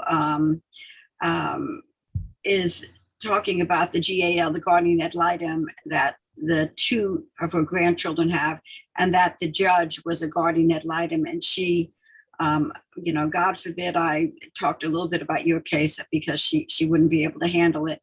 She had complete and total belief that the guardian ad litem is doing everything she can, the best that she can for the grandchildren, and it's very hard. It's very hard to watch somebody be tricked like that. And you can only tell people certain things in increments as they're going along because they've been so programmed into the system that the system is going to take care of. That Child Protective Service is there to protect the children. And I'm having to go step by step with this grandma who's trying to get custody of the two grandchildren. And rightly so, especially in this particular situation. Well, they automatically should have went to the family in the first place if they were taken, like that is supposed to be the first option. Is supposed to be to a family member, not into CPS care to somebody. Exactly. And if there's a grandmother willing to take, why there's not even an argument. That's where they should be. Well, you would think so, but they're actually have already put the children in the hands of their father who has not seen them. Yeah. The dad has not seen them their whole life. Right. And as soon as, and this is a really sad thing, and you'll understand this, is that after like 5 or 6 years, the mom single mom really needed some finances, and she went after him through the DSS to get child support, and that woke up the sleeping giant. That was her mistake. That was her mistake. Mine too. and it was same mistake. Yeah, same mistake. And she just had full confidence and faith that he didn't want the children. He never would want the 2 kids. So that set off, that awakened the sleepy giant. And now in small, tiny increments, I'm talking to this grandma about, the corruptness of the system. And that's right here in Buncombe County. So, yeah. That opened up a big can of worms, and it's really painful to watch her go through this process and try to help her. And she has an attorney. Right. A guardian ad litem who's also a GLL, and she has full confidence that they're going to protect the children. And it hasn't also happened trying yet. to break up the family property. This is that's an Allen's case. This is another case this is a brand new case that called me. Oh goodness, yeah. Well, they're never ending. They're never ending, right? It's sad to say. People don't know. They're not aware. They don't believe it. They don't think it'll happen to them. Whatever they think, they keep walking into these courthouses and doing the same thing and getting, being tricked. And I always say that the corrupt court system and the narcissistic parent are just in love the minute they see each other. They're like, oh, lights just start shining for them. They're like, oh, there you are. And they're right lovers. on. The clouds open up and the light. They're using each other. You got 2 ends. Yeah. They're feeding off each other. Codependency, codependency to the max. And you get caught in the middle of that, It's like, you're right. But that's how it is. It's like they play both sides of that coin that is being played. That's how I've always felt through this. Yeah, and it's really hard to talk to this grandma also about this attorney that she just gave another $2,500 to 2 nights ago, because the attorney said Wednesday is court, and I'm not walking into court without $2,500 more, an additional $2,500. That's terrible. It's just really terrible. And I said to her, do you have a contract? Do you know what they're going to do? I mean, what's the strategy? Can you let her know that these are the certain, and it's about custody on Wednesday. It went through, they pushed it through the courts so quickly that everybody's mind is just spinning. Yeah, that they have an agenda that they're pushing that's bigger than just these, what we think is just custody battle. It's a tragic agenda. Yeah, they are, they're trying to get us to where we own nothing and are happy. Yeah, screw that. Screw that. What's there to be happy about if we own nothing? No, I'm so sorry, but you don't get to take people's liberties or freedoms and then expect everybody to be okay with that. But they're one of the things, customize it. And one of the things that, bless me, that Monarch says is once they take away one of your children, it is so much easier for them to continue to take child after child away. Yeah, and he lost a lot that way. Yes. 8 children that way. Yes. Oh, wow. Yes. Yeah. 8 children. They come and take 8 of them. My God. That's 8 times the heartbreak. Yeah, right there in the hospital when, his wife's giving birth. They're right there. They're right by her, catching the baby, taking it, right? Yeah, it's basically, horrible. You will own nothing. That includes your children. I've got that audio, Angie. Which part do you want to start off with for a viewer? Oh, he talks about it in the beginning, or are you just talking about my court? No, I'm talking about your audio in general. I have your actual audio clips that he featured in that. It's about halfway done. Well, it's at 60%. It should be done shortly, but what part do you want to play of your video while we're waiting? Or your audio, I mean. Oh, you can play you can start somewhere in the beginning, because his lawyer starts talking to him in the beginning about Trinity Teen Solutions. Okay. So I don't know if is there a portion of it before you actually get into court while you're walking, or no? No, just I would go a few minutes in. A few minutes, okay. Yeah. All right. Because I try to impeach Delilah's testimony off the record. He said he'd take it into advisement. Alrighty, so. And then we go straight into his lawyer questioning him.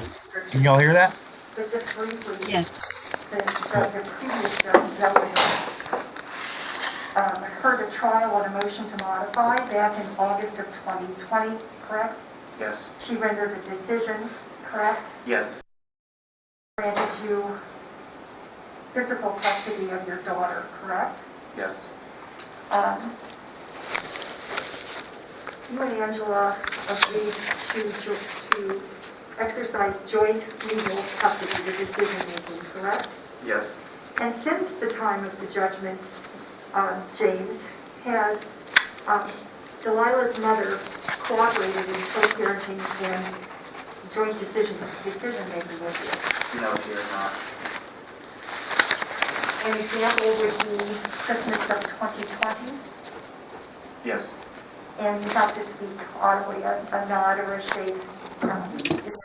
Is that you jotting shit down, Dottie, in the audio? Yeah, It was your Christmas break the first I was half, study writing. according to the judgment, correct? I think it was, I had Christmas Stated, visitation with Delilah at that time. correct. And because it was Angela's birthday on December 25th, did you come to a decision to allow Delilah to come to be in St. Louis with her mother for Christmas of 2020?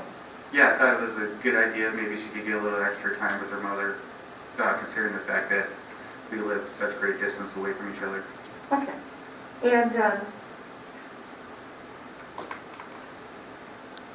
And did you ask for an itinerary and the flight schedule for Delilah's flight to St. Louis and the return to Bozeman, Montana? Yes, I did. And you received just the first part of the travel, correct? Yes. Did you ask for the second return trip itinerary? Yes, I did.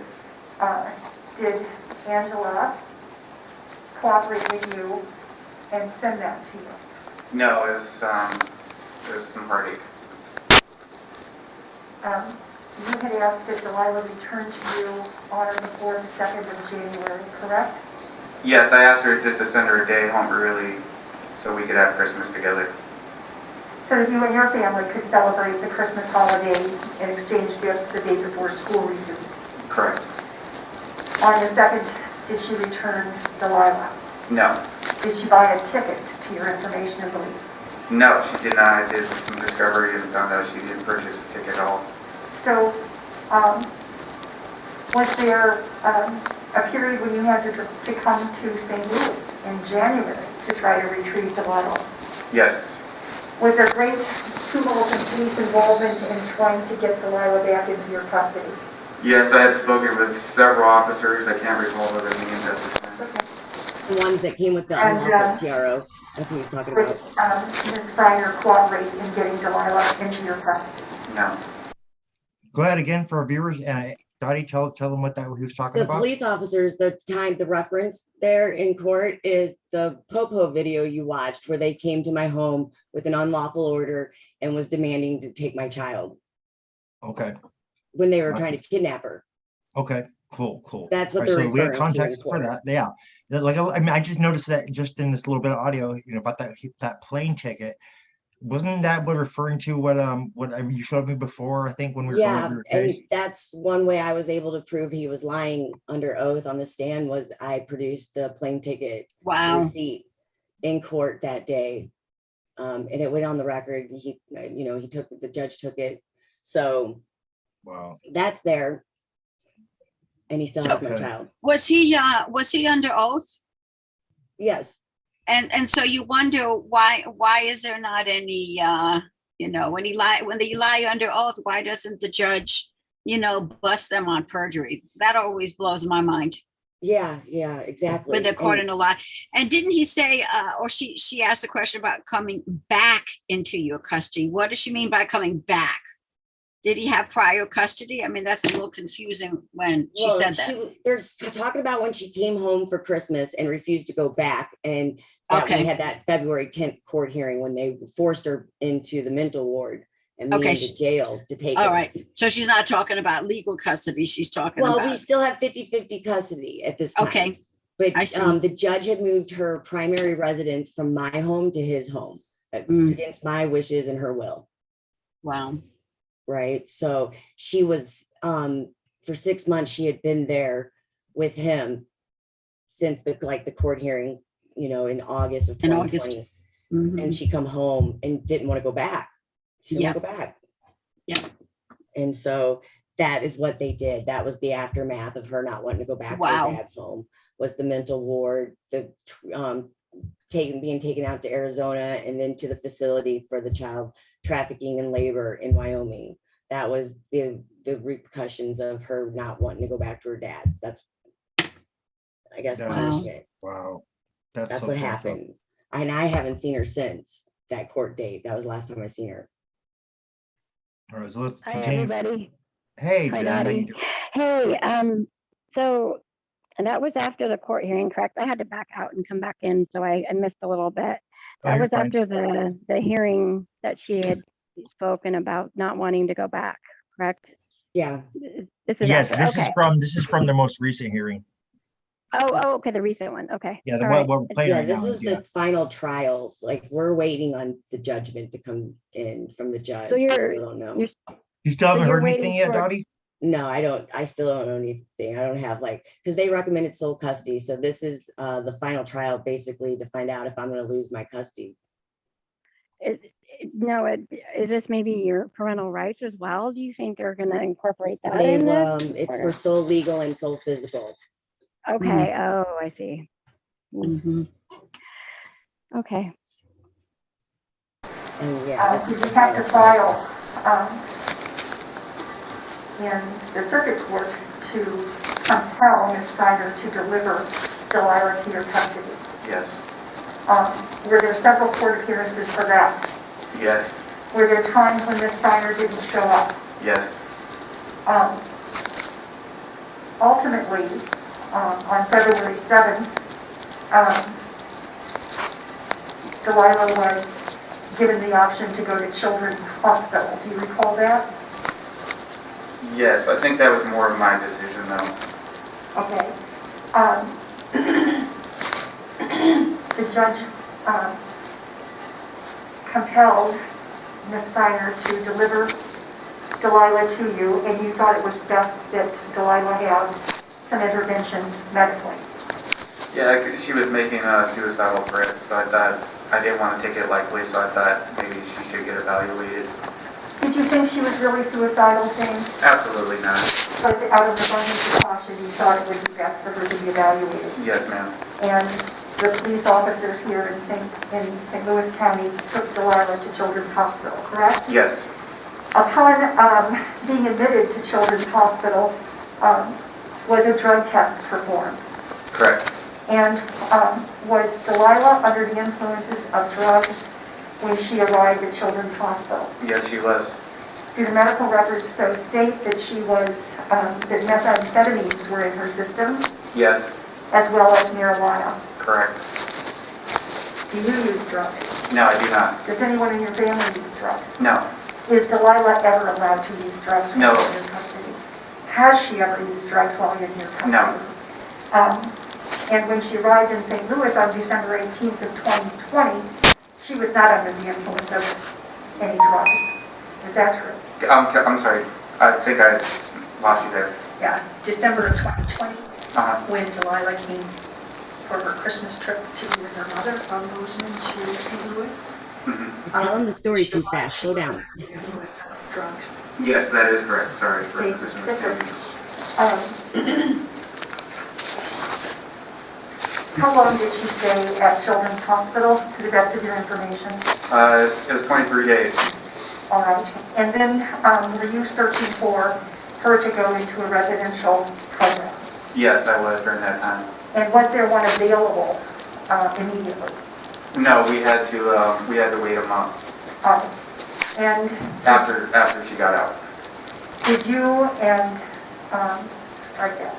did Delilah and her physicians consult with you and or Angela, if you know, regarding what would happen between the Children's Hospital discharge and the beginning of the residential program? She was to go with her. She wanted to go visit her uncle, and I thought she was being uncooperative going with me, so we thought it was best that she just go stay with her uncle. She was all about it and wanted to go spend some time with him, and we thought it was a good opportunity for them to continue the relationship, and then she would stay there for a month and then continue to the treatment facility. And that uncle is Uncle David, your brother. Correct. And did she then travel to Arizona with Uncle David? Yeah, he flew out and picked her up. Uncle David flew to St. Louis from where? Phoenix, Arizona. Where he resides. Correct. And he took her to Phoenix while we waited for the residential facility to have an opening, correct? Yes.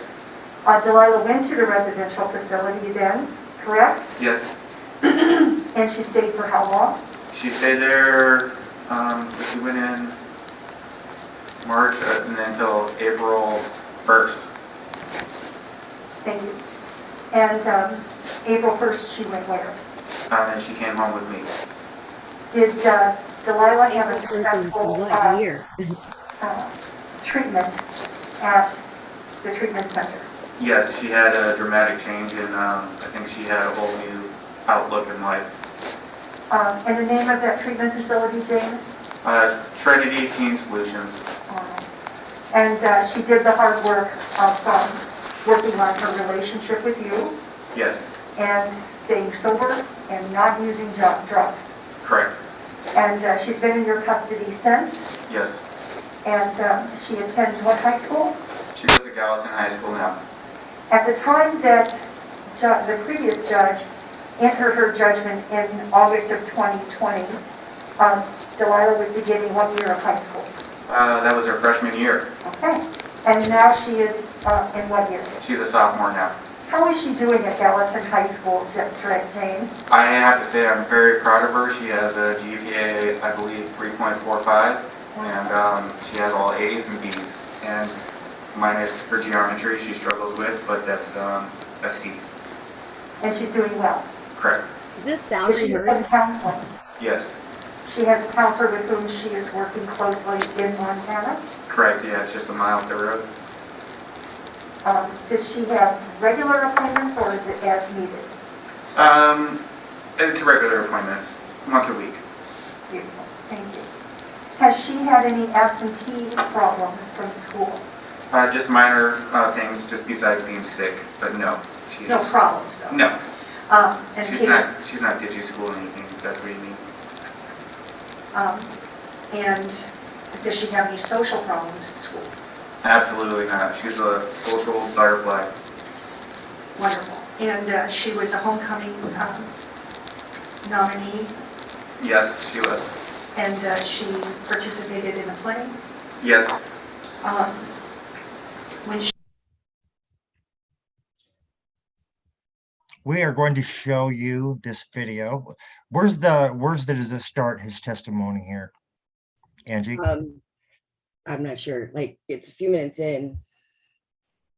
Okay. Let me find it real quick for our viewers and then we'll start it, okay? Okay.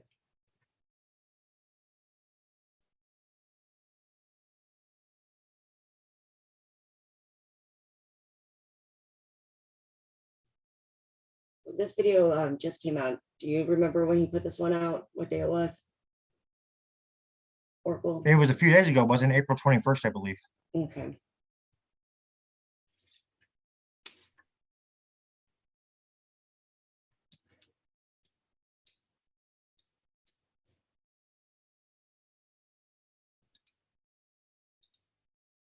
But in that audio, if you noticed, he said April 1st. Yep. So I don't know. He said from March to April 1st. Yeah. And then April 1st, she was home with Dad. Yeah. So she's been in that facility for the last year. So all that stuff and all those other hearings was a lie when, where was she when I seen her on the WebEx then? Mm-hmm. Yeah. I mean, it just, where's my daughter been the last year? Mm-hmm. Is it at the beginning? You said towards the beginning of the video or the end? Because you said something about his testimony whenever he was that he put in that video, right? James? It's in the beginning of his video. It's in the beginning. Okay, let's start the share on that. Then I'll just start it from like maybe about 40 seconds in. Is that all right? Yeah. Right. Thank you, Stephen. You're welcome.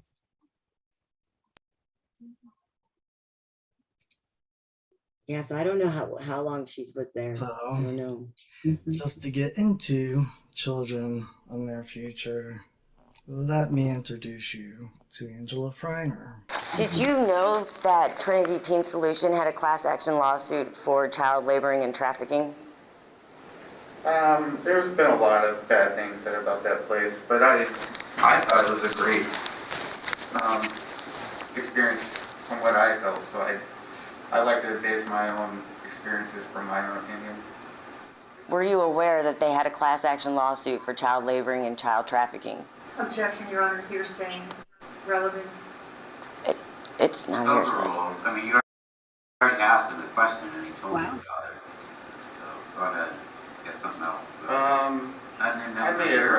You're done. And this is fine. If you have any more questions. I just want to know if he was aware of it before he placed Delilah. So, Before placing her there? I don't know if he answered that. alright, were you aware about this class action before you placed her there? I read a lot of things, like I said, and it suited what I was trying to do with Delilah, and I thought it was a good place for her to be. So I ignored it. So you were aware that it was happening? Yeah, I didn't believe it. Okay. Do you feel that that's okay to put your child in a place like that? Like I said, I felt that was the best solution for Delilah at that time. Yep. You heard it correctly. In an open court of law, supposedly, for all of you people who believe that the state can create law for you, in an open court of the kangaroo state law, this dad, this father, openly admits to sending his daughter to a child trafficking center, allegedly, a place that is getting sued in federal court for child trafficking.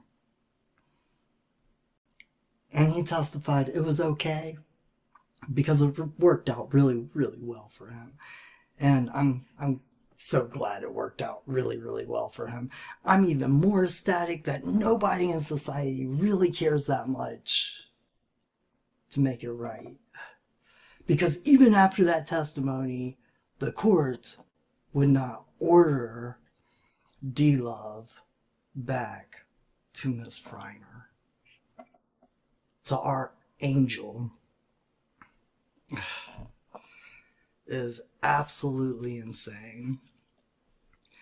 So, for all of you people in North Carolina, and I really, really hope you are following and watching what's going on with Alan's case. I really do.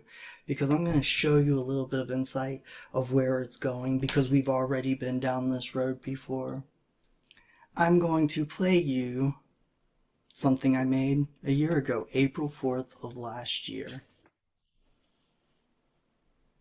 This is for Easter, last year, 2021. This was about the last time. Isn't this the one we played earlier? Yeah. Okay, so we don't need to go over that. Is there any other portions of this you wanted to play for our viewers before we segue into discussion? Well, you could play after that video. He talks a little bit more. All right, hold up 1 second here. James's answer was it was the best solution for D. That's insane, isn't it? Yeah. It was very disturbing to me how nonchalant he was about it. It's like, yeah, I sent her there. Is it right here, Angie? Can you see that? I think it was like right here. Oh, here we go. Yeah, no, yeah, it was crazy. And how is it hearsay when there's actually a court docket? Yeah. That's not hearsay. That's actually real. I mean, wow. Okay. Officer got caught sending an email telling the attorneys everything was going to be fine, because he talked to his buddies down at the Bar Association and the lawsuit would be dropped. And you know what? We know it has been because guess what? The lawsuit was dropped. Angela Freiner got arrested, is looking at years in prison for felonies, for releasing the audio, and they say threatening the judge because she said there's consequences to actions. To try and bring you the truth.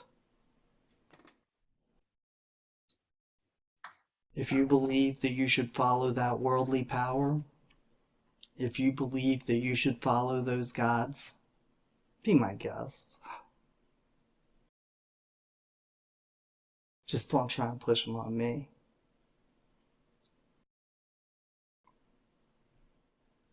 The gods I follow, the powers I follow, the creator I follow. There was a celebration for them last week. It was called Easter. You might have heard of it. And Alan Smith, who's going through a very similar situation except different in North Carolina. That's absolutely provable if we could just get a court of law. If anybody in the public were interested enough in a court of law,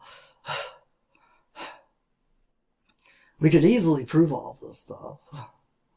And therein lies the problem. I just want to state for our viewers, that's the problem we're having, why nobody can get any justice and why this is continuing to be allowed to go on, is because they're all complicit in it. The whole court system has become corrupt to where they're all racketeering with our kids, people. So I want to make that clear. You know, we're not getting any justice because they're all in on it. They're all part of it. And are there federal laws against child trafficking? There are, but I mean, where the heck is all the, you know, all the accountability? Because it's sure, you know, from my perspective, it sure looks like it goes all the way to the top too at this point. Well, and in the previous video, they were laughing about it when they were the video that was released where they're laughing about it and said that they should call themselves, you know, what is it, Kids for Cash LLC. Yeah. How disgusting that is. It's very disgusting. You know, you don't laugh like that they all chuckle. unless you got the narcissistic mindset. That's not a laughing matter. That's both of my a serious matter. GALs. Mind you, both of the GALs on my case were on that call. Oh, it's horrible. The first one and the second one, both GALs were on that Zoom call. But I'm crazy to think that something's going on with my child. Yeah, it's ridiculous. It's so bad. The whole system is just screwed. Everything's fine. I'm the one on drugs. I'm the crazy one but everything's okay. He painted himself in a super positive light, like he was like the star dad of the year, and that he was so great. Yes, and how great she was doing, and her GPA, and that she was going to be, you know, all this superficial stuff that she was, but she was already that with you. She was, and you could clearly see that, and you could clearly feel that, and just by listening to her earlier. It was very sad, and it really just I could feel it and sense it. She was suffering, and nobody was listening to her. And she just told the judge how it was, and then she got thrown in that kind of environment. And then they immediately put her on pills. They started drugging her. So she was the criminal for exposing the crimes committed by these criminals. So wasn't it earlier that they said that it was methamphetamine and marijuana was found in her in the testing? Is that how this all started with they're saying that this is what happened? No, that's not why she got put there. Because it was 23 days she was in children's hospital. What they tried to use it as an excuse. And the only reason she was there that long was because she refused to go home with her dad. She was put there because she would not go home with her dad. Yeah, but one of the things, put me in jail, right?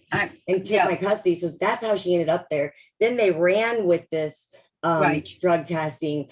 But I have recordings of James setting this up like a year before our phone call with James, where I'm like, "You're trying to say our daughter's on drugs just to take her from me?" I'm like calling it out, you know, like. Oh, wow. conversation with him. And We yeah, should and then- air that audio on, Yeah, your, that'd be on, your, good. on the next episode. Yeah, dude, I get on really this. mad. I'm like, what, is she on drugs? You know something I don't know? And I'm getting really mad. And then here I see it playing out, you know, a year later. Yeah, that's where it all started. And, you know, and then he goes into right after that where she was 23 days in Children's Hospital. And then they had to wait a month for the residential program. And then the Uncle David came from Arizona for Phoenix and had her for a month until the treatment facility was able, the residential program was able to accept her in there. That was what the notes that I had made about what he was saying and how great she was doing in school with the 3.45 A's and B's. And then asked about absenteeism, and he said, no, it's just very minor. Every once in a while she gets sick, and I guess you don't have any access to any of those records, you know, school I finally records. got access. Did you? Okay. Yeah. And so it said 51 days absent, but I think is what it is. It's added of all of her classes. So even that, I don't know. So she's missed quite a bit of school, in my opinion. Yep. Yep.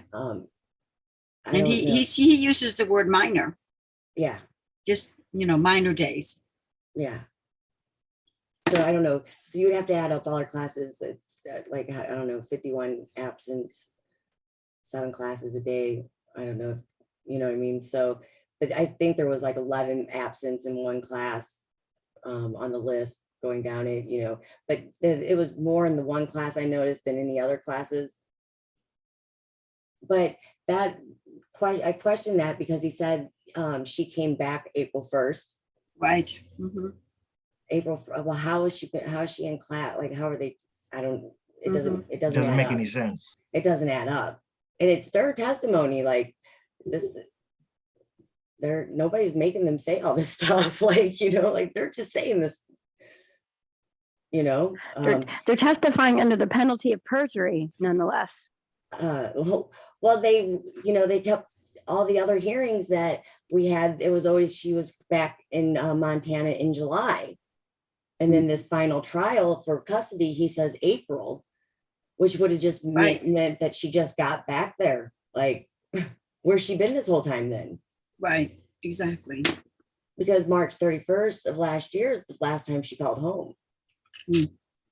And so she was there a day? That doesn't make sense. So why would they out of nowhere put in this April 1st date? So I don't know. I don't know where my daughter's been. Not adding up. Yeah, something don't add up. Mm-hmm. No. And I cannot get the records to the facility from Wyoming, the Trinity Teen Solution, the children's facility place she was at. Like, they will not give me records for anything. Yeah, that's ridiculous. Jesus, that's horrible. So do you want to tell kind of like, was there any more of that video we wanted to play or that, or no? I don't think so. Not too much after that. Well, let me just make a comment on this, and that was one of the things that they're saying is you had said that there's consequences to, what was it, to your actions? Was that it?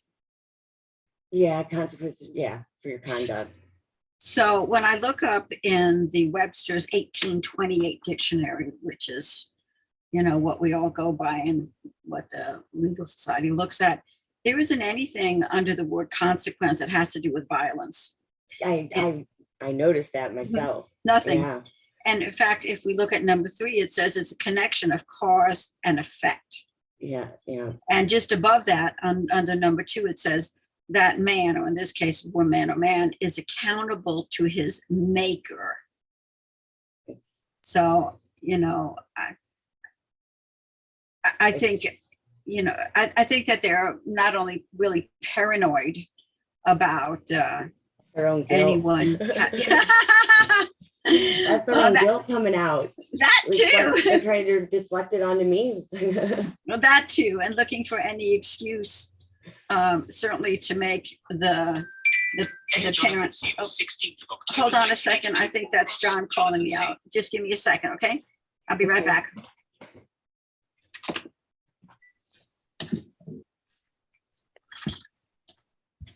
They're they're, charged me with the judge charge, Jennifer. Yeah. Yeah. So, wow. That's coming up. That trial's in June 1st. So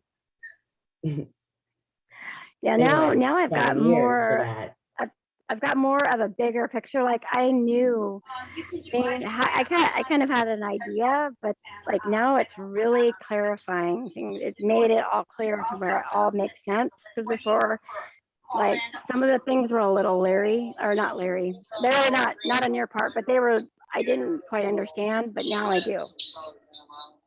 And like I'm with you. It sounds like what did she just get back? Where has she been the last year? Yeah, you don't have to have video. All right, bye bye. Exactly. I'll tell them after. Bye bye. They don't let me talk to her. Oh my gosh! Like you don't know, and I mean you're right. Guess who's no longer MIA? Oh, that's awesome. Okay, so I told him I'll send the link. He's going to try to get on right now.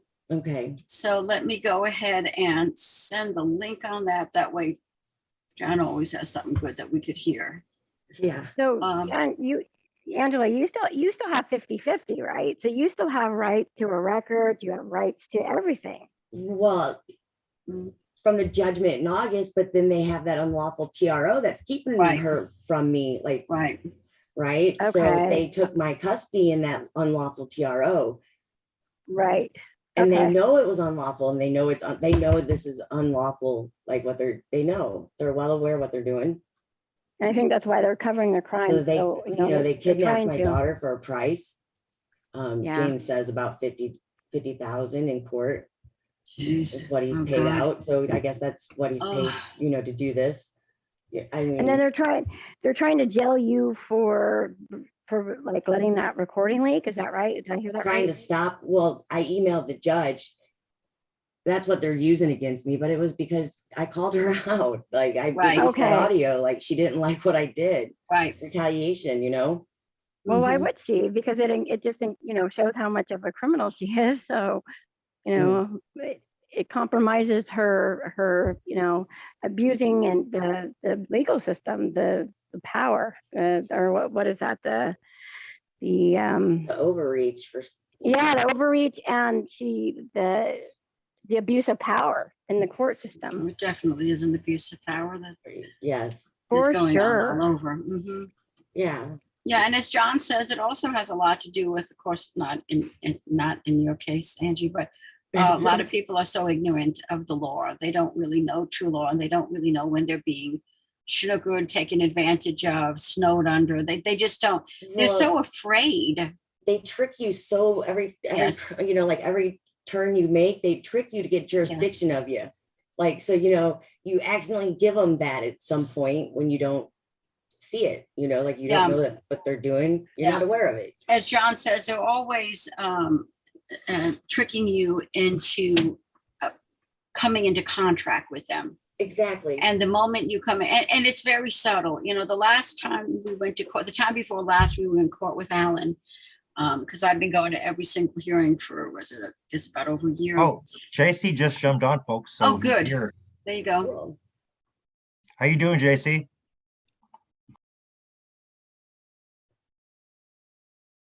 Unmute yourself. Is he muted? No, he's not muted. Maybe his mic, he's got to configure probably getting his mic going. Yeah. Yeah. That's exactly why we're not taught our rights in school, so they can violate them. Yes. Hey, can you hear me now? We can. Yes, we can. Okay. Thank you for joining us. No, you're fine. Yeah, my microphone was muted. I just plugged in this microphone. I just got this microphone from a generous donation of the creator, just $240 popped up, and I got a microphone and a boom, which will greatly help me increase my production on teaching people on how law works. Because I can show them straight out of the law books. I can show them straight out of exactly where I learned from, and then all I got to do is explain the theory, the idea of how it actually works. So at that point, I'm really good, you know, like I'm actually really good at explaining to people the very simplicity of law, because if law were not incredibly simple, then people could not have followed it for the past 2,000 years. Well, and it's the truth. Basically, it's the truth. It is, and that simple. it's a shame we're that, you know, they make it so complicated for everybody to understand. But you know, people need to be aware of this stuff. You know, we need to stop delegating our power away to these lawyers, these so-called representatives that are representing us, and start doing our own due diligence. Because at this point, this is the only way we're going to get any kind of justice. All right, well, I'm glad that you brought up that representation and the lawyers. Yeah. You know, like I'll allow people to call me a lawyer. Like I'd allow Angie or Dottie to call me a lawyer because they're, you know, we know each other like that. But I don't just let anybody call me a lawyer, and I don't allow anybody ever to call me an attorney. I never turn people over to the courts, ever. And that's what an attorney does. And I can show you that. I can show you it right now if I could share my screen. I don't know how to do that. Yeah. Let me enable it for multiple participants. Sorry, I should have done that at the beginning of the show. Go ahead. You should be good. All right. Well, I gotta find it. All right. Take your time. Let me see here. Representation of persons. How do I share this? Hit the share screen button. The share. On the It's Zoom. in the middle. I think it's in the middle, in between start video and participants. Let me. It should be right next to chat, and if you're on mobile, it should be click the more option. It should bring it up. Oh, on my screen, it's the third one, the third icon in. So maybe it's, And it's a little different on everybody's, depending upon the device. Right. But I also wanted to include, you know, the courts need to open their doors and make it publicly known what they're doing behind closed doors. Okay. I don't know exactly how to share this, but I'll read this and I can send this image to Ange for her to put up somewhere. Sounds good to me. I just don't know how to do it right now, but this is straight out of the law book. It says representation of persons, a fiction of the law, a fiction, something that's made up in the mind, created by the mind, created solely for the imagination of man. A fiction. And if you think about this image nation, right? Where does the fiction comes from? It comes from your imagination. Where's your imagination come from? It comes from the image of the nation in which you inhabit. Okay, think about those things. Anyways, representation of persons, a fiction of the law, the effect of which is to put the representative in the place, decree, or right of the person represented. Okay, so as soon as you say that, like everybody, I'm sure everybody who's on this call has been in this situation where it says, okay, you're coming to court, you don't got an attorney. Do you wish to represent yourself? Do you wish to go get an attorney? Or do you wish to us appoint you attorney? Right? Well, as soon as you take one of those three options, they got you. And let me tell you exactly why. I got this case law pulled up because somebody earlier called me. I'm about to take this marijuana case out in Colorado. I'm very, very proud of. I've been working on this gentleman for a week or two, but he's about to come and join the co-conspiracy. And let me get right down here because I'm going to tell you exactly how a jurisdiction is established.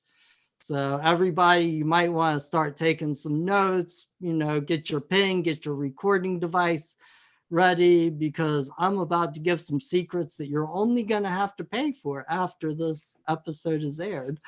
And right here it says, in considering this procedure under the due process clause, we recognize, as we have in other cases, this is straight from the Supreme Court. So under the due process clause, they're going to recognize this as they have in other cases, all of them leading up to 1961, which is when this case was announced. that due process of law does not require a hearing in every conceivable case of government impairment of private interests. Well, that's pretty interesting. So how do we establish jurisdiction under due process of law? Because they tell you in the very, very next sentence here, they say that case explained that the very nature of due process negates any concept of inflexible procedurals universally applicable to every imaginable situation, and firmly establish that. And let me just go ahead and break this down to everybody, because I know that a lot of people are probably not understanding what the Supreme Court's saying right here. But what they're saying is that anytime you have due process that follows a uniform procedure, okay, a natural procedure, the very nature of due process negates any concept of inflexible procedures, universally acceptable, okay? So I'm going to apply this to my own case where I was arrested for not driving without a license I didn't know I had. And I know that Angie loves when I should comment about that, but they put me into a scenario where they said, hey, are you guilty or are you not guilty? Well, I don't know if I'm guilty or not guilty. Why don't you explain the charges to me? Because if you want to say I was guilty of driving without a license, I absolutely was, but I was not guilty of knowing about it. So why don't I have this flexibility, as they would say in this case law right here, to say, okay, I was guilty of not driving without a license, but I didn't know I didn't have a license. Let me plead, I didn't know I didn't have a license, right? And we don't even got to go into the issue of the fact that the cop didn't actually catch me driving. We don't even have to go there. Let me just plead that I didn't know I had a license, but yeah, I was driving without one. I would absolutely do that because I'm an honest man. Anyways, it goes on to say what procedures due process may require under any given set of circumstance, under any circumstance, any that you could think of, any that man has imagined throughout the history of time and mankind. Throughout any of those circumstances, what procedure has to apply? And this is firmly, it says right here, firmly established by what procedures due process may require under any given set of circumstances. This is from Gilbert versus Kelly, ID dot comma at 895 comma 81 space capital S dot capital C dot T, which means it came out of the state of Connecticut, dot comma at 1748, which means it happened in 1748. Okay. What procedure due process may require under any given set of circumstances must begin. We got to start off from this point right here. We can't start off any other way. Okay, with the determination of the precise nature of the government function involved, as well as of the private interest that has been affected by governmental action. And let me just explain that to people in English. And that is, if you do not have somebody coming with a verified complaint, with a verified action against you, okay, if you don't have a man or a woman saying that man JC, that woman Angela Freiner, they did something wrong to me that I can articulate in a court of law. If you do not have that, then the government has no business being in that action. And if the government is in that action, the only thing they could be doing, the only thing they could do is interfere with your rights. That's it. And that is the first step of due process of law. People don't know that. And people that's, need to know that. People need yeah. to know that. This is what we're trying to teach people, because I'm going to say right now, like, I watched a man this past year walk into a court, lay down a declaration, and the judge, the judicial officer, did not know what he was doing. That scares the crap out of me, because this man walks up into a court, he lays down a declaration. Anybody on this call with a Matlock degree would know what he was saying was firsthand information. And anything that came after that, unless it was verified by a man or a woman who was there with firsthand knowledge, was just hearsay. And the judge didn't know what he was doing. And that's what scares me, is that the judiciary doesn't know what their duties and functions are. I know this jurisdiction really well.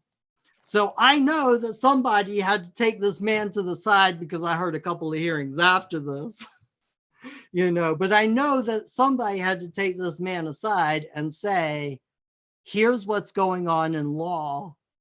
And that scares the crap out of me, because the judicial officer should know what the law is. You're right. He should. It's very scary when you have a court system where the people that are running it don't know the law. They only like, or to some extent, like, I mean, because I'm pretty sure that's pretty rampant. And that's just a regular example of what you witnessed recently. Just imagine how bad it is everywhere else, like around the country, not just but around the country, and the state courts, local county courts, and probably even some of the federal. Well, actually, I would say I've never ever seen the federal court break the law until Oracle took my habeas to them. And the only reason, in my opinion, that they broke the law is because if they would have taken the evidence that Oracle was filing, they would have had to have, by their oath and affirmation to the judiciary of a federal court system, they would have had to sworn out a warrant for the judiciary that put me behind bars because he kidnapped me. It would have been really plain and simple. And this goes a lot along the lines with what happened to Angela, because I've never seen a case of what happened to Angela anywhere else. I've never seen a case where Angela calls me up and she says, John, JC, I think I know where my daughter is. Well, where's D-Love, Ange? Well, I think she's in this place that's getting sued for trafficking children. Well, just go to the court, Ange, and ask them for proof of life. And she followed all the instructions. She went to court. She asked for proof of life, and they would not give her proof of life. Yep. The judge told me he did not know where my daughter was. Come on, people. Kidnappers give you proof of life. I know. They're, now they're testifying on the record that he didn't get her back till April 1st. Like, where has my daughter been? What's going on? Mm-hmm. Something's wrong. Yeah, something's definitely hanky with that. Something's definitely hanky with that. But at the same time, Angela got the court to start moving. Yeah. They started she doing let a fire something. under their ass. She sure did that. That's what well, she's got that bully strut. Right. But at the same time, she don't play. They weren't going to do anything to help her. Like, until she asked for proof of life. And even when she asked for proof of life, when she said, just prove my daughter's alive, they said, well, you gotta wait on that 6 months. What the heck kind of shit is that? It's the way they do it. They want to drag it out, make it long, make it expensive, make it complicated, just whatever they can do. I mean, it's absolutely insane. If anybody, and I don't know how to post up on the chat box here or whatever, but if anybody would post up my Popo video for Angela Freiner. We watched it beforehand. We watched it, man. The pre-show. We watched a couple of them. See, that's absolutely awesome because We put your Popo YouTube channel in there video, too on the description as well, so everybody can get it there as well. I'll post the links as well afterwards.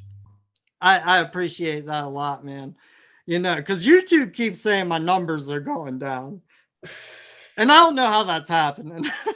Yeah, we're getting the same kind of shit going on with Facebook a lot of the time. It's like what was it? Not too long ago, when we did a 30-minute segment for Angie's upcoming hearing that previous Thursday, we got over 1K views, but yet like earlier that day we were getting comments, and then it was trying to say we had 0 reach. I'm like, get the heck out of here! We already had like 7 or 8 comments. Well, I seen where it said no comments, but I was reading a comment. Yeah, right. I'll just say this: I got people in my bloodline that work for the alphabet agencies, and they just tell me, John, keep on doing what you're doing. You know, like straight up, I'm a direct descendant of 2 signers of the Declaration of Independence. There you go. See, and that's, you know, it's that that explains why you have a lot of. I mean, I think a part of that may be inherited genetics. Traits. Some of it, like you got an act for law. That's for damn sure. Hey, the biggest part is that I was a co-conspirator. You know, like straight up. When I started running hundreds of pounds of marijuana across the nation, I walked right into my attorney's office and I said, how much does this cost? And he said, well, I advise you not to do it because it's illegal and you could go years in prison. And then I'd have to explain an awkward conversation to your dad every year we went skiing. But it'll be about 50 grand by Monday. Oh, wow. Oh, wow. And I'm not going to go into any more detail than that. Yeah, you don't need to. I think you made your point very well and clear about what you're trying to point out. I was a co-conspirator, okay? And I'm going to ask you, Philip, like, is it illegal for you to go pay a judge 100 grand to like you on Friday when your case goes before him? Is that illegal? Yeah. Yep. Yeah, that's absolutely illegal. It's called bribery. Now, let me ask you this. Is it illegal for you to go and offer your attorney 10 grand or 100 grand to go pay the judge to have a good day on Friday, to get laid by his wife the night before, to get his dick sucked under the table while you come before him? Is that illegal? Without a doubt. Yes. Without a doubt. Actually, it is not illegal. And in fact, the attorney has an oath and an obligation to tell you exactly what he told me when I told him that I was going to run 100 pounds of weed across the country. And that is, he has to give you the best legal advice he can give you as his client, just like my attorney told me, well, John, I don't think you should do that. You could get arrested and spend a lot of years in prison. Maybe the word for it is immoral rather than illegal. Yeah. Well, what does legal have to do with moral? I mean, you do know about slavery, right? Yeah. Absolutely. So that's why I was saying, so instead of saying illegal, maybe immoral, because it's absolutely immoral. In fact, immoral is probably synonymous with unlawful. Like you hear all these people, they say, hey, that's illegal, right? Yeah. What they really should be saying is that's unlawful. That's unlawful. That's right. Because all it has to do to be legal is that a legislature writes it up in a bill and an executive branch, a governor or president, whoever's in the executive branch signs it. That makes it legal. In fact, in every single state, which I'm sure this probably applies to almost everybody's situation who's listening on the call tonight, you can go and look in your state legislative books and the codified statutes. And what I would suggest if I were you and you're dealing with one of these problems is that you go and get it certified, whether it's positive law or not, which means whether the legislature actually enacted this to be enforced this way or whether they did not. Okay. But what I would do is I would ask them, okay, I'd ask them, did you guys mean to give immunity to all of the public servants like CPS, judicial officers, anybody who corroborated with you in the kidnapping of my little D-Love? Did you guys mean to do that? Will you certify that you meant to do that by that statute or not? And just see what they answer you with, you know, because you're always going to get a good answer. And these people's entire game, the entire thing they do is the judicial officer is going to say, hey, it's not my job. I didn't write the law. It's the fucking legislature, right? Yeah. Yeah. The judge has said that before. Exactly. Well, hey, guess how you kind of cut that argument out of the equation? Well, that's funny because the legislature gave me the certified document. Kind of says you're lying. Hey, Dottie, Now, you want I to ain't going to call you a liar because, well, you're a judicial officer wearing a funny dress as a man. Thank you, Dottie.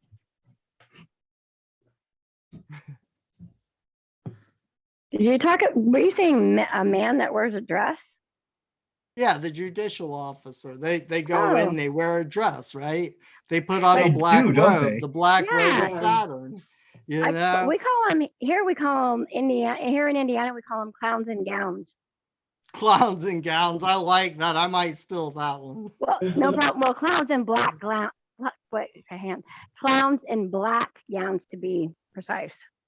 I typically tell people, you know, like, don't feel uncomfortable walking up to a man who's so comfortable with his sexuality, he'll wear a dress every day to work. You know?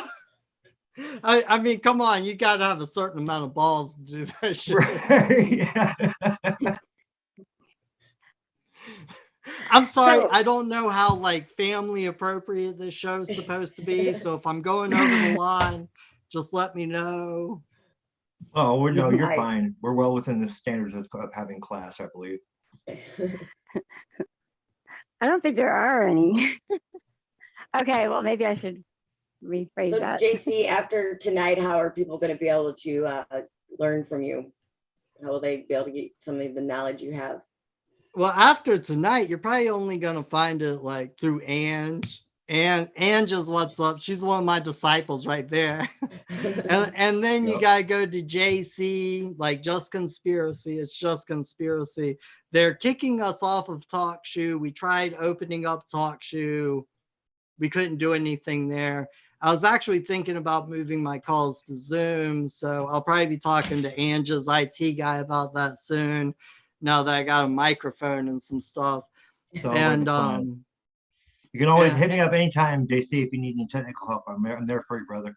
Yeah, that's what Andrew was telling me, and I really, really appreciate it. And of course, you got to have your local guys, you got to have your not local guy. You know, you got to have people who know how to do things. You got to have like people, yeah.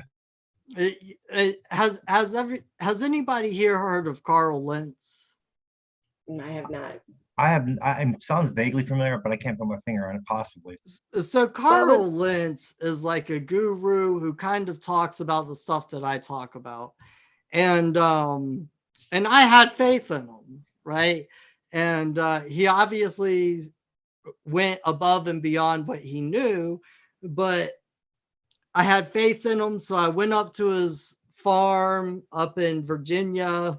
I was willing to do a bunch of work just so that I could get an answer on how to sue a judge. I didn't get the answer from him, but I sued the judge anyways. Why give up on a good goal? Right. You should never give up on a good goal, especially a just one. Right. Man, my parents ask me all the time. They're like, why haven't you quit smoking yet? And I'm like, well, because nobody likes a quitter. Yeah, it's funny. That's what I tell everybody too. It's like, well, why haven't you given up yet? Well, because I'm not a quitter. That's why. Exactly. So we non-quitters got to stick together. But anyway, Exactly. he opened my eyes to a lot of ideas about law, and not just mine, but a lot of other people, even though he was an a-hole, you know. But I went up there, I spent a lot of time, I spent a lot of energy, and I decided for myself that most people would be better off paying attorneys. You know, they would get fucked a little bit better by attorneys. They'd at least get a little more grease than they would with him. Right.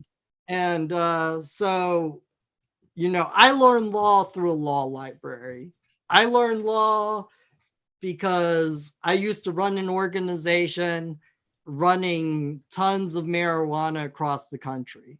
You know, I learned law through case law. I did not learn law on the internet through sovereign citizen bullshit. So yeah, because that sovereign citizen bullshit is the card they seem to be liking to play now. Yeah, and what they're... Go ahead, Jennifer. Okay, one thing also I'd like to add is that marijuana used to be legal everywhere, and there's definite reasons why they made it illegal. In fact, there's U.S. patents for marijuana. Oh yeah, oh yeah. That I if think anybody I looks sent at it the to you, history, Stephen. you'll find this to be true. Well, if not, I can just post it right here. I'll be right back. All right, Yeah, sounds good. they actually have codes. Like if you go far enough back, they got codes saying that you had to grow so much marijuana for the hemp. Now people sit in jail for it. What was you'd be familiar with remember during the Nixon administration when that whole thing, that the war against drugs started because he thought the hippies were a threat. Wasn't that what is that accurate? An accurate assessment of that, basically? Well, I don't know if he thought hippies were a threat. It was mind-altering substances. This is why, like, you could get life in prison for selling 10 hits of LSD, you know, but you got to have 2 to 3 ounces of cocaine before you get life in prison. And of course, they've come down on that because of the whole Black Lives Matters and this, that, and the other. But the basic principle is that they do not wish for people to take mind-expanding substances. All right, I got those links. I think we should share them, the ones that Jen was talking about, at least a couple. Yes, and there's one there that you have to kind of like back out of a little bit because I think I hit a space or something, and it's pretty important because it talks about why in this the secret surrounding. It's the secret the big secret surrounding the patent. This is exactly why I'm trying to help this gentleman out in Colorado. Okay, so back in October, and Oracle can attest to this because she was down here hanging out with me for my birthday. She was going to take me out because she's awesome like that. And I got a call from out in California. It was on October 16th because it was my birthday. How could I forget? And this woman and her husband, their house, and they have my personal cell phone number. They just got raided. And the cops are going around their neighborhood and literally printing out administrative warrants straight from their freaking cop car. I crap you not. Okay. And of course they didn't get charged because what I said, what I would do, because I don't give legal advice, just so everybody knows. I don't give legal advice. But what I said I would do is I would write to the prosecutor and say, hey, you're either going to prosecute me or you're going to give me all my property back. You know, because you just ripped it out of the ground. There's only so much time it can have to hang around before I can start trimming it to get it ready for production. Right? Right, Ange? You know what's up. So anyways, this is what I told them to do. And nobody would do anything because they didn't actually get charged. Everybody was afraid of facing the criminal charge. And this homie I got maybe from Colorado, we're working on it, but I think he's going to be down for the fold. And he got charged, and he was just selling legal weed to legal medical dispensaries. And in the county that he's in Colorado, I'm just going to say this. If you rolled the dice 50-50 chance, you had all the evidence from the DEA saying he was selling to somebody who was trafficking it to South Carolina, a jury would only convict 50% of the time. And the only reason I know that is because of the research I used to do. In fact, the jury would probably convict less today than they would when I was doing that research. Because when I was doing that research, it was before my son was born, and my son's 10 years old.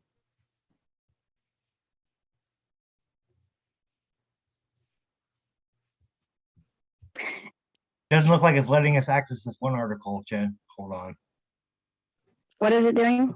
The Denver Post one. No, it's not letting us access it. Hold on. Let me try something. A little trick I learned. Where's Oracle? No. What are you I'm trying here. to pull up? Hey, Oracle. Hi, JC. How's your weekend been? All right, Pretty exciting. We're gonna do this another way so that our viewers can see what I'm doing. This is how you can bypass these little freaking pop-ups and get your articles for free. He's like, screw the NSA. Hey, this is a public domain knowledge. Just say anything anybody can't figure out on their own if they look. He's like, I'm just going to give you guys a shortcut. Screen record, screen record. I wish I would have had this before, because I wouldn't have had to pay for the articles I had got. I've done it a few times on a couple of the shows, but sometimes you can, like, if you can stop this page if it's loading the JavaScript, it'll bypass it. But you got to be quick about it. Yeah, I'm with the man. I never pay for the New York Times, it works on that one really well, doing the refresh option. But yeah, there's ways around that. Hey, Ange. Yeah. I might have a computer going to our man. But we'll do this I might one have later. another computer coming back to you. Oh, that would be awesome. That'd be Okay. Cool. Yeah. But you're gonna have to produce graphics. Okay. I do have a video somewhere, but I don't. I gotta go find it. On the whole thing with the legalization of marijuana and the U.S. government. So, but let me see if I can find it. Hold on. Well, I mean, like here's the best measure to measure the morality of something, and that is it legal? Like, let me just go ahead and say this. Do you vote? I do not. You know, I did it one time, but at this point, I don't see the point. Did it one time? No, I used to. I no longer vote. I was actually asking Jennifer, but Jennifer, do you vote? No, I don't. Okay, do you know what the right of voting is? Does anybody on the call know what the right of voting is? No. Go ahead and explain it for us and for our viewers. It is the right of suffrage. Okay. Because when you vote on a government, you have the right to suffer under the government that you voted on. All right. So one of my homeboys, he freaking called me up. He was in such distress after the 2020 election. He lived in Florida. And his homeboy was a Bernie Sanders fan. And he was really pushing him to vote, you know, and it didn't matter what he voted for because the Democratic Party already had that shit on lock, girl. Yeah. And I think it's pretty obvious to everyone at this point that was the right. Well, I mean, but it wasn't so obvious to him and his friend at that moment in time. Right. And I think that a lot of people were duped. I mean, a lot of people were duped. So anyways, he calls me with this problem and I go, what state do you live in? You live in Florida. I go and I search up Florida Constitution and it was Article 2, the right of suffrage. And I'm like, look, man, just send your friend this link to Article 2, the right of suffrage. and just let your buddy know that you don't wish for him to suffer anymore. You know, like, you have given up suffering. You have walked away from the suffrage. Check this out. I brought up the actual link when I put it to the right to vote, what you were just talking about for our viewers. Suffrage is from Wikipedia, people.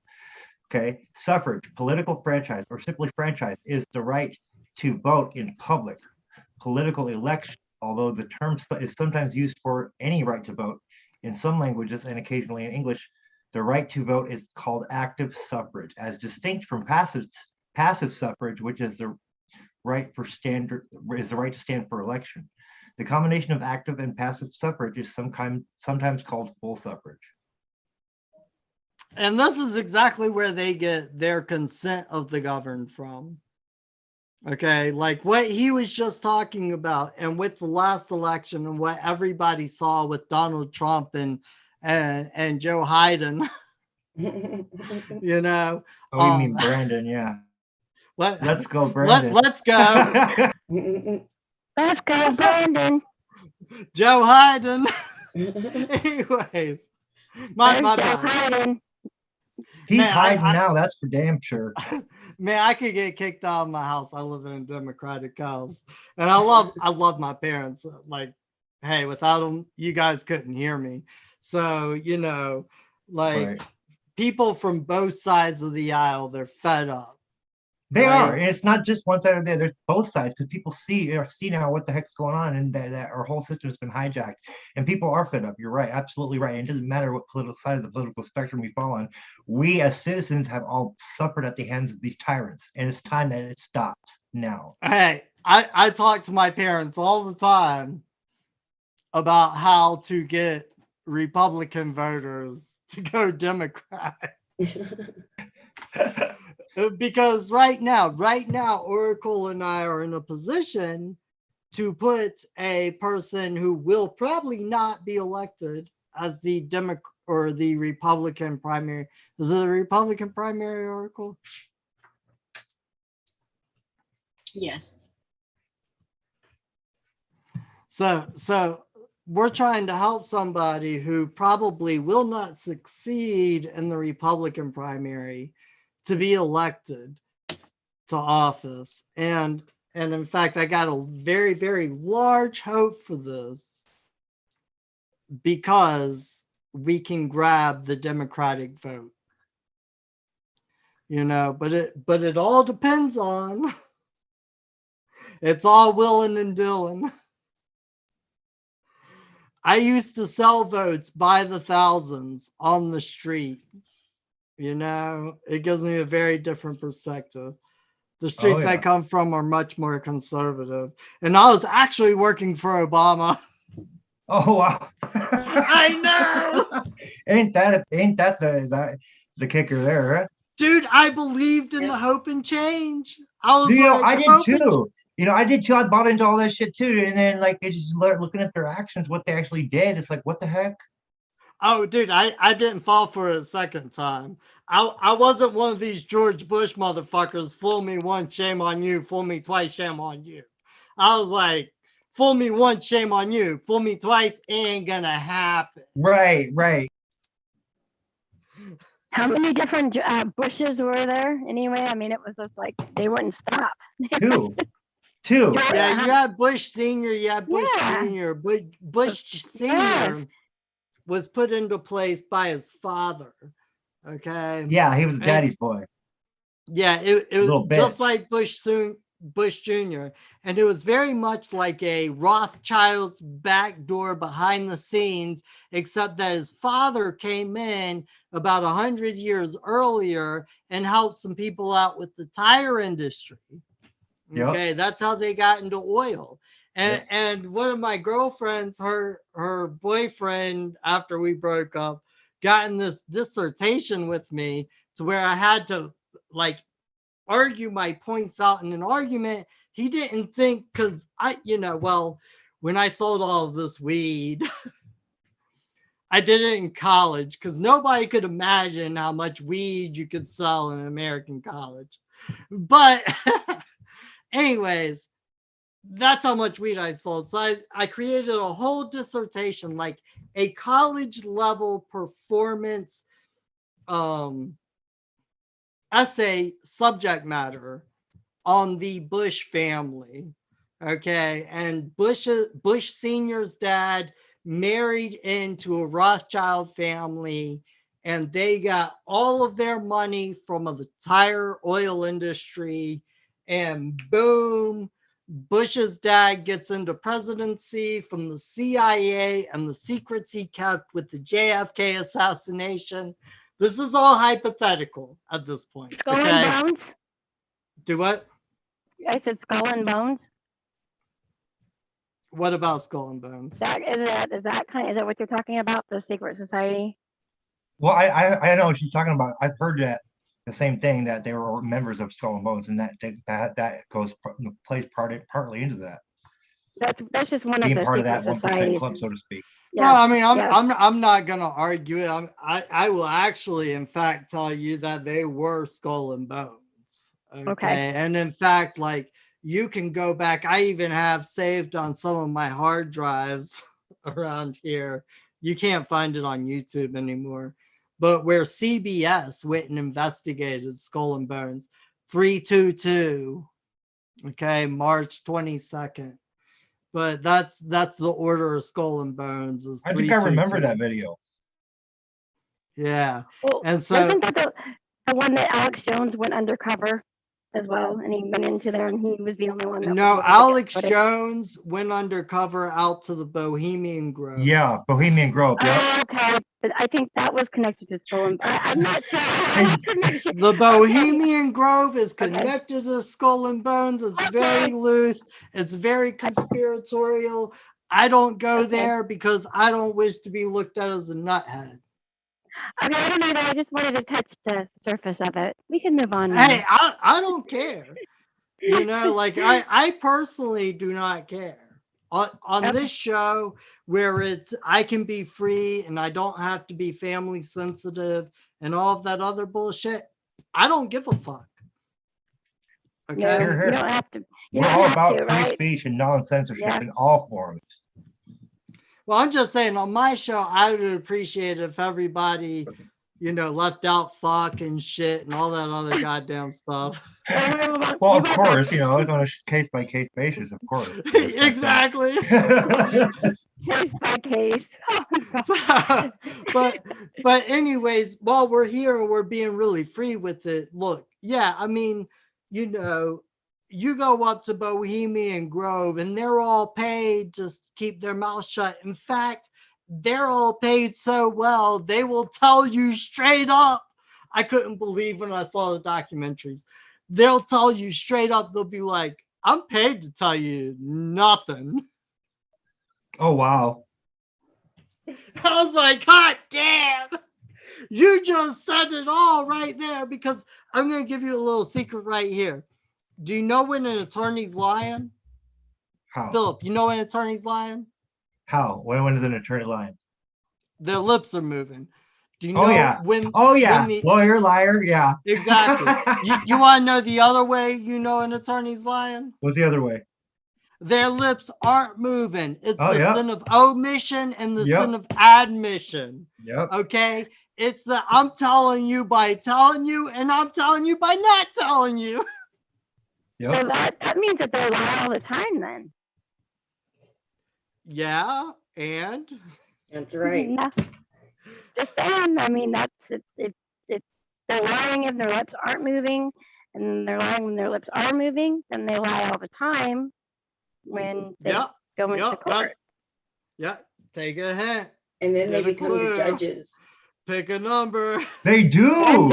They do become the judges in some cases too, don't they? Mm-hmm. No, hey, that's the administrative shit, okay? Right. Like, this is the spot where we, the people, because everybody looks at the Constitution and they're like, we the people, right? Like, everybody, come on, everybody on this call has looked at the Constitution and they're like, we the people. But you didn't understand the people was capitalized, did you? No, nor did you understand that it was changed. Wasn't it changed when Lincoln did the Gettysburg Address? Nope. But we the people was capitalized. I can sit here and say I'm one of the we the people. That's why they won't put a bullet in the back of my head when I'm asleep at night. That's reassuring.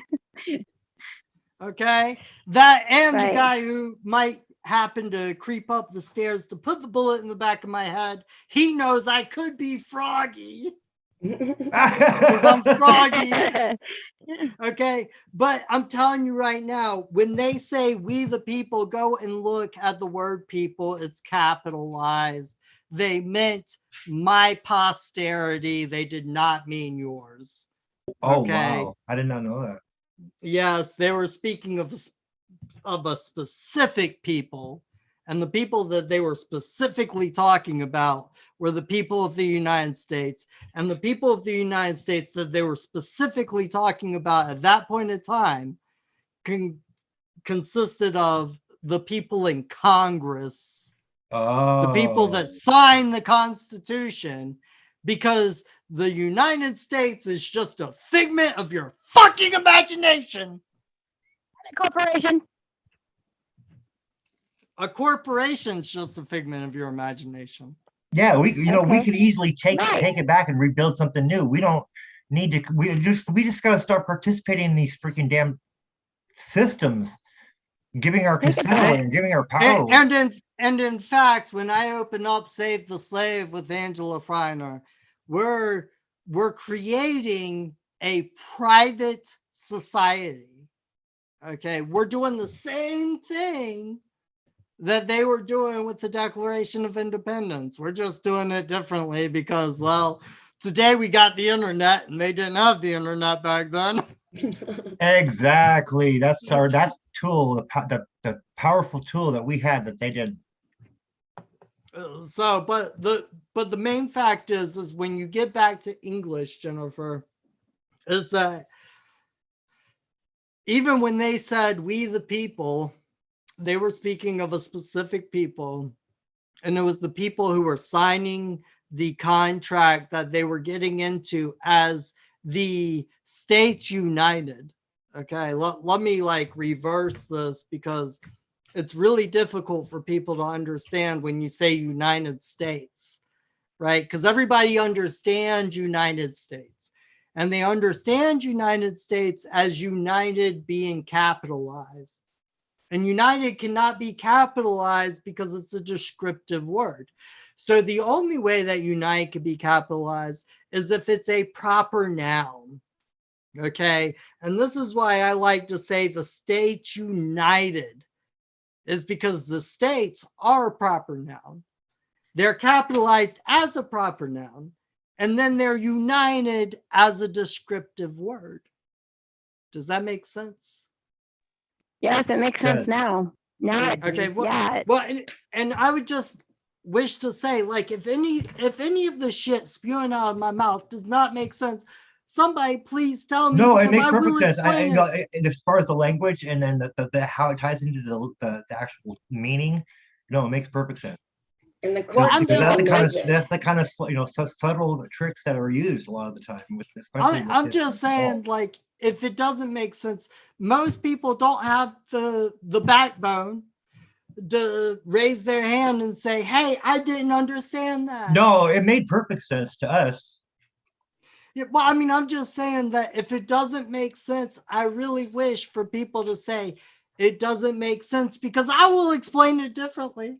Oh yeah, no, I will explain totally. it however many ways I have to explain it for you to understand it, because my great grandfather wrote the book, The People's Right to Know. Oh, okay. Neat. Yeah, so my last name's Cross. Everybody should know my last name's Cross. So it was not Malcolm Cross, it was Harold Cross. Harold Cross, because Malcolm, actually, I'm going to leave that out of this conversation. Anyways, Harold Cross. Yeah, Harold Cross wrote the book for NYC Law University, okay, on the people's right to know. And that is the book that they use today for your right for the Freedom of Information Act. Okay. So I get all these people like calling me up, trying to get in touch with me, saying, hey, how do I get this? And I'm like, well, you just write this to this person. They say, well, I did that, but they told me I couldn't have it. Well, how did you do it? Under a Freedom of Information request. Well, see, it's not a Freedom of Information request because that's made for the media to watch the government. That's made for the fourth branch of government to watch the government. Philip, you know what I'm talking about with the fourth branch of government, right? Yeah. Why don't you explain that to people for a moment? I got to step away. I'll be right back. All right. I think what he's talking about is the the right of the how back in the day was the press was supposed to keep like, for example, it's supposed to keep the courts and and the other branches in check if they're out of line. That's why we had freedom of press, basically. I believe that's what he was talking about, right, Dottie? Right, and that they could come in and they could record and document court hearings and whatnot, and then when they don't allow that to happen, they start doing what they've done to me, and those are star chambers. Right, exactly. But initially, the freedom of the press was set up for that very purpose, to keep the government in check in case they got out of line. And now what we're witnessing is they're doing it anyway, and blocking media motions and star chambering court hearings. It's ridiculous. They've gone completely off the rails. Well, it was a way to keep like the courts honest. There's, especially in family court, you don't have a jury. It's just, like in my last hearing, it was me and everybody else that was against me, the judge, they wouldn't even let Kyle in, would they? No. I was the only one in the courtroom. I was denied an advocate. When I tried to get an advocate, they denied me. So I was just there, it was me against them. They would not let Kyle come in the courtroom? Why? What did they say? I called him for a witness. So they wouldn't let him in. But after he testified, I don't see why he couldn't come into the courtroom. But yeah, they usually would let him in, but this time they did not. Wow. So was it only your case? Only your case being heard? They got everybody else out, huh? Yeah, it was just, it was. And then, from the beginning, they did that. Every hearing I had, I was always the last one in the courtroom to be seen, never on the docket. And then they would, since February 2020, they were bullying me, threatening to take my daughter from me. They started a year prior to them to actually taking her. They started threatening me with that. So it just became where it was like I was worried anything I did or said, they were going to take my kid from me, living in fear. So I can't, prosper, because that's all that happens when you live in fear. You can't grow. Yep. And that's how they had me and Delilah. We were just, they took over. We were at their mercy, basically. They had control of our lives. That's how I felt. Yep. And they still do. I'm waiting for them to tell me if I have rights to my own kid. Yeah, what kind of shit is that? Usually, what's it been? Almost been 2 weeks now. Over all this unlawful crap that we've been through. Mm-hmm.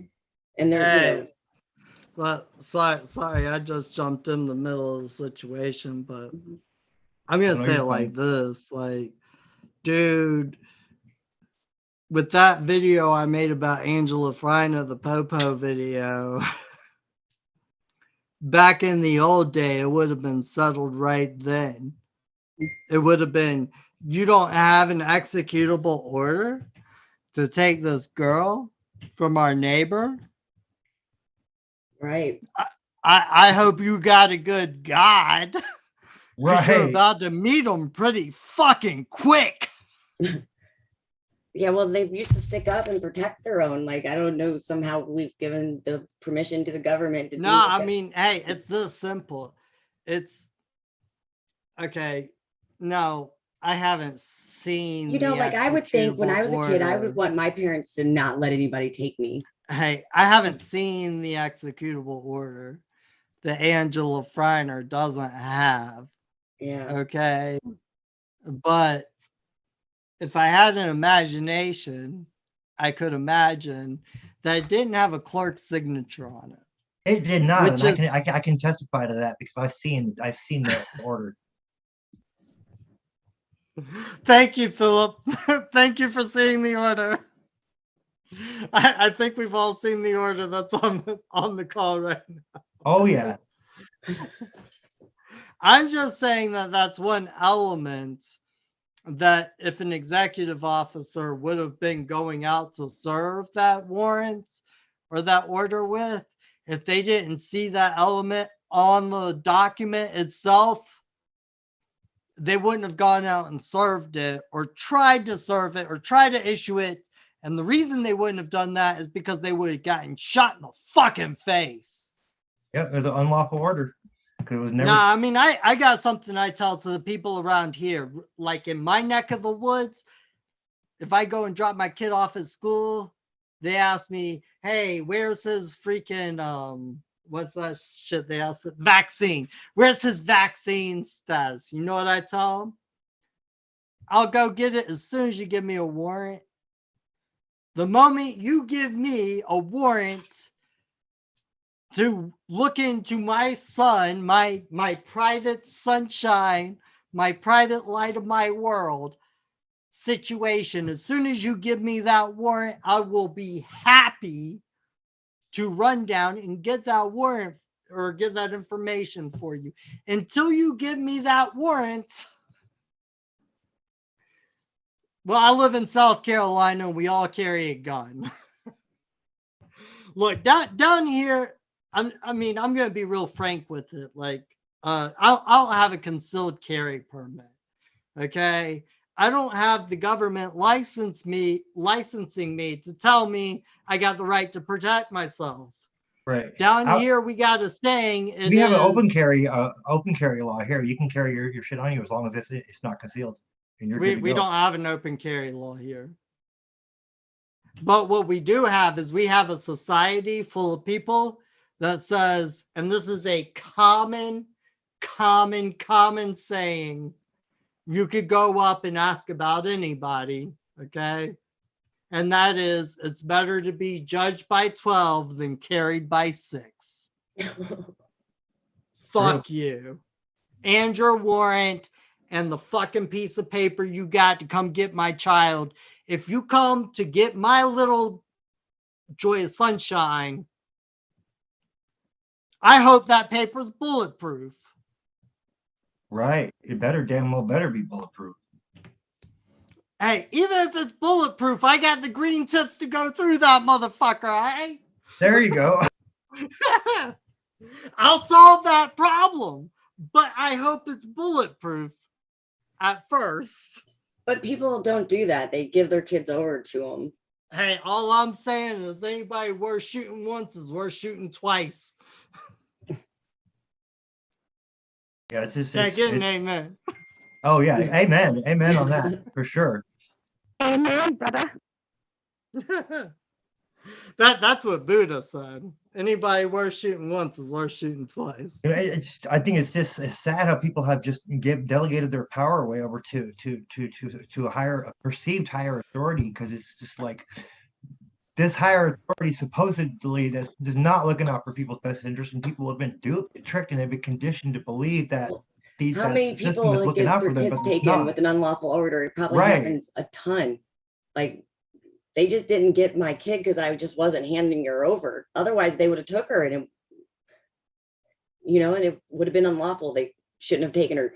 So they do this probably all the time. Like, probably most of them aren't even lawful.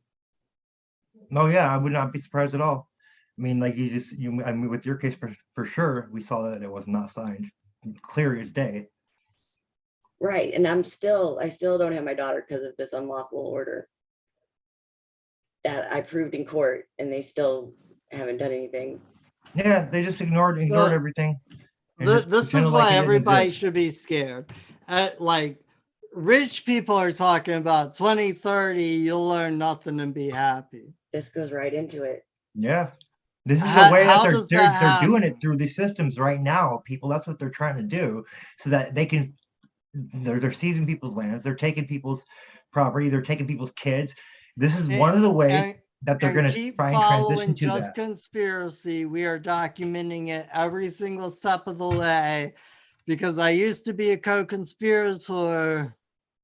And oh no, you know, as a co-conspirator, I didn't mind so much like just hitting somebody with a pistol upside their head. You know, not outside the realm of possibilities for my days of waking up when I was a co-conspirator. And then I had a son and my entire life changed. No, that will always change one's entire life. It really does, doesn't it? It will always change. Anyways, I got a sister-in-law who is requiring my aid and assistance right now. She's pulled over with her girlfriend on the side of the road. I don't care what any of y'all think about gay marriage, but here's my take on it. They got the right to be just as unhappy as the rest of us. Hey, I mean, I got no problem with, you know, if people are people, you know, people have a right to be themselves. I do agree with that. So, but I do have to go answer her. She was going to testify on my behalf. She never had to, but yeah, respect. We had a great show. We're coming up on the 2-hour mark since we started the live. So we had a great show today. What do you think, Dottie? Thanks for coming on, JC. Dottie, yeah. Yeah, thank you. And hey, let's do some more. Like I said, oh yeah, talk shoes shut me down. We got to move to another program. And yeah, I got to move to another program. There's no we about we'll be it. more than happy to move help to you another program with any technical expertise you need or any kind of whatever, you know, we got you. That's wonderful. All right, take care. Do something. Yeah, definitely. We should definitely start, you know, collaborating more together for sure. And make people accountable. Yep. We got your back, homie. Hey, first thing first in front of the road, and that is program to be had. You know, like I feel like I've been unanimously kicked off my old program.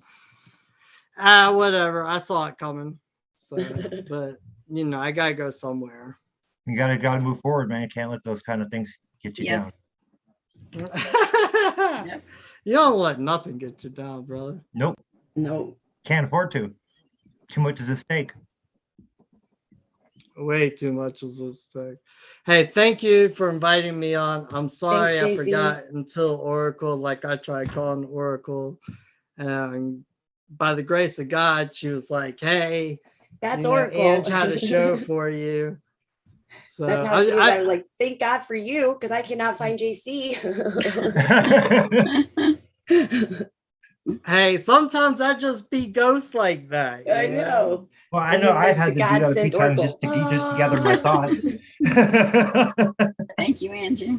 Yeah, then she comes save the day like always. Oh. Yes. Heavy is the head that wears the crown. Right, exactly. But I appreciate y'all. I appreciate everything you're doing. I appreciate you, Oracle. I appreciate you being there when I called you so that you could bring me to this glorious show. You're welcome. I really do. And I don't wish for anybody to think anything different. Amen. Amen. Thank you, Jesse, for coming on. Son of man. Not amen. That's right. Not men. Son of man. That nobody accused the man of being amen. Oh, I never really thought about They it. all go back and read the New Testament. Okay. They all said that you're the son of God. He said, nope. I'm the son of man. He didn't say, nope, amen. Interesting. That's not what the man said. He said, nope. I don't know what you're talking about. That's how important words are. Yeah. And that we don't even know what they are. What did he do before the motherfuckers? He sat down and he drew symbols. Symbols. I'm sorry. I gotta go. No worries. No. It's been great having you, JC. You're fine. Hey, thank you all. Nice meeting you, JC. I'm sorry, I gotta hop off here. Yeah, we don't. It's all right. We'll have you back on it real soon, definitely. Hey, maybe you could just host a show for me. We could do that. All right, I'm gonna put you in touch I'd with be my definitely man be down to Monroe. help you with that. No problem. I'm gonna put you in touch with my man Monroe. Alrighty. All right. Sounds good. I appreciate it. Anytime. Love the energy. Love the energy. Yes, you gotta love it. Cheers here, man. Love all. Good night. Good night. Good night, JC. My cat's biting my toes. Your cat is biting your toes? Yes. Well, I just think you guys. You know, it's funny you mentioned that because remember on. yesterday when we were on that Zoom trying to get ready for the show, Crystal's cat, whose name is Asshole, by the way, tripped her. He's never done that before. I think that's their way of telling you that they love you and that they right. Or whatever. Yeah. Yeah, it's just love nibbles. Yeah, I mean, but it just, he's never done it. He's rolling all over it. So he's never done that before, not to me. All right, everybody. It's been a great night, and we're gonna wrap it up for the night. So thank you for joining us, and we will be back next Sunday on the Sacred Lovisa. Yeah, thank you. And news for us and a few others. Good night, everybody. Good night, Stephen. Good night, Dottie. Good night, Jennifer. Thank you for jumping on, Oracle. Of course, always. God bless everybody. God bless.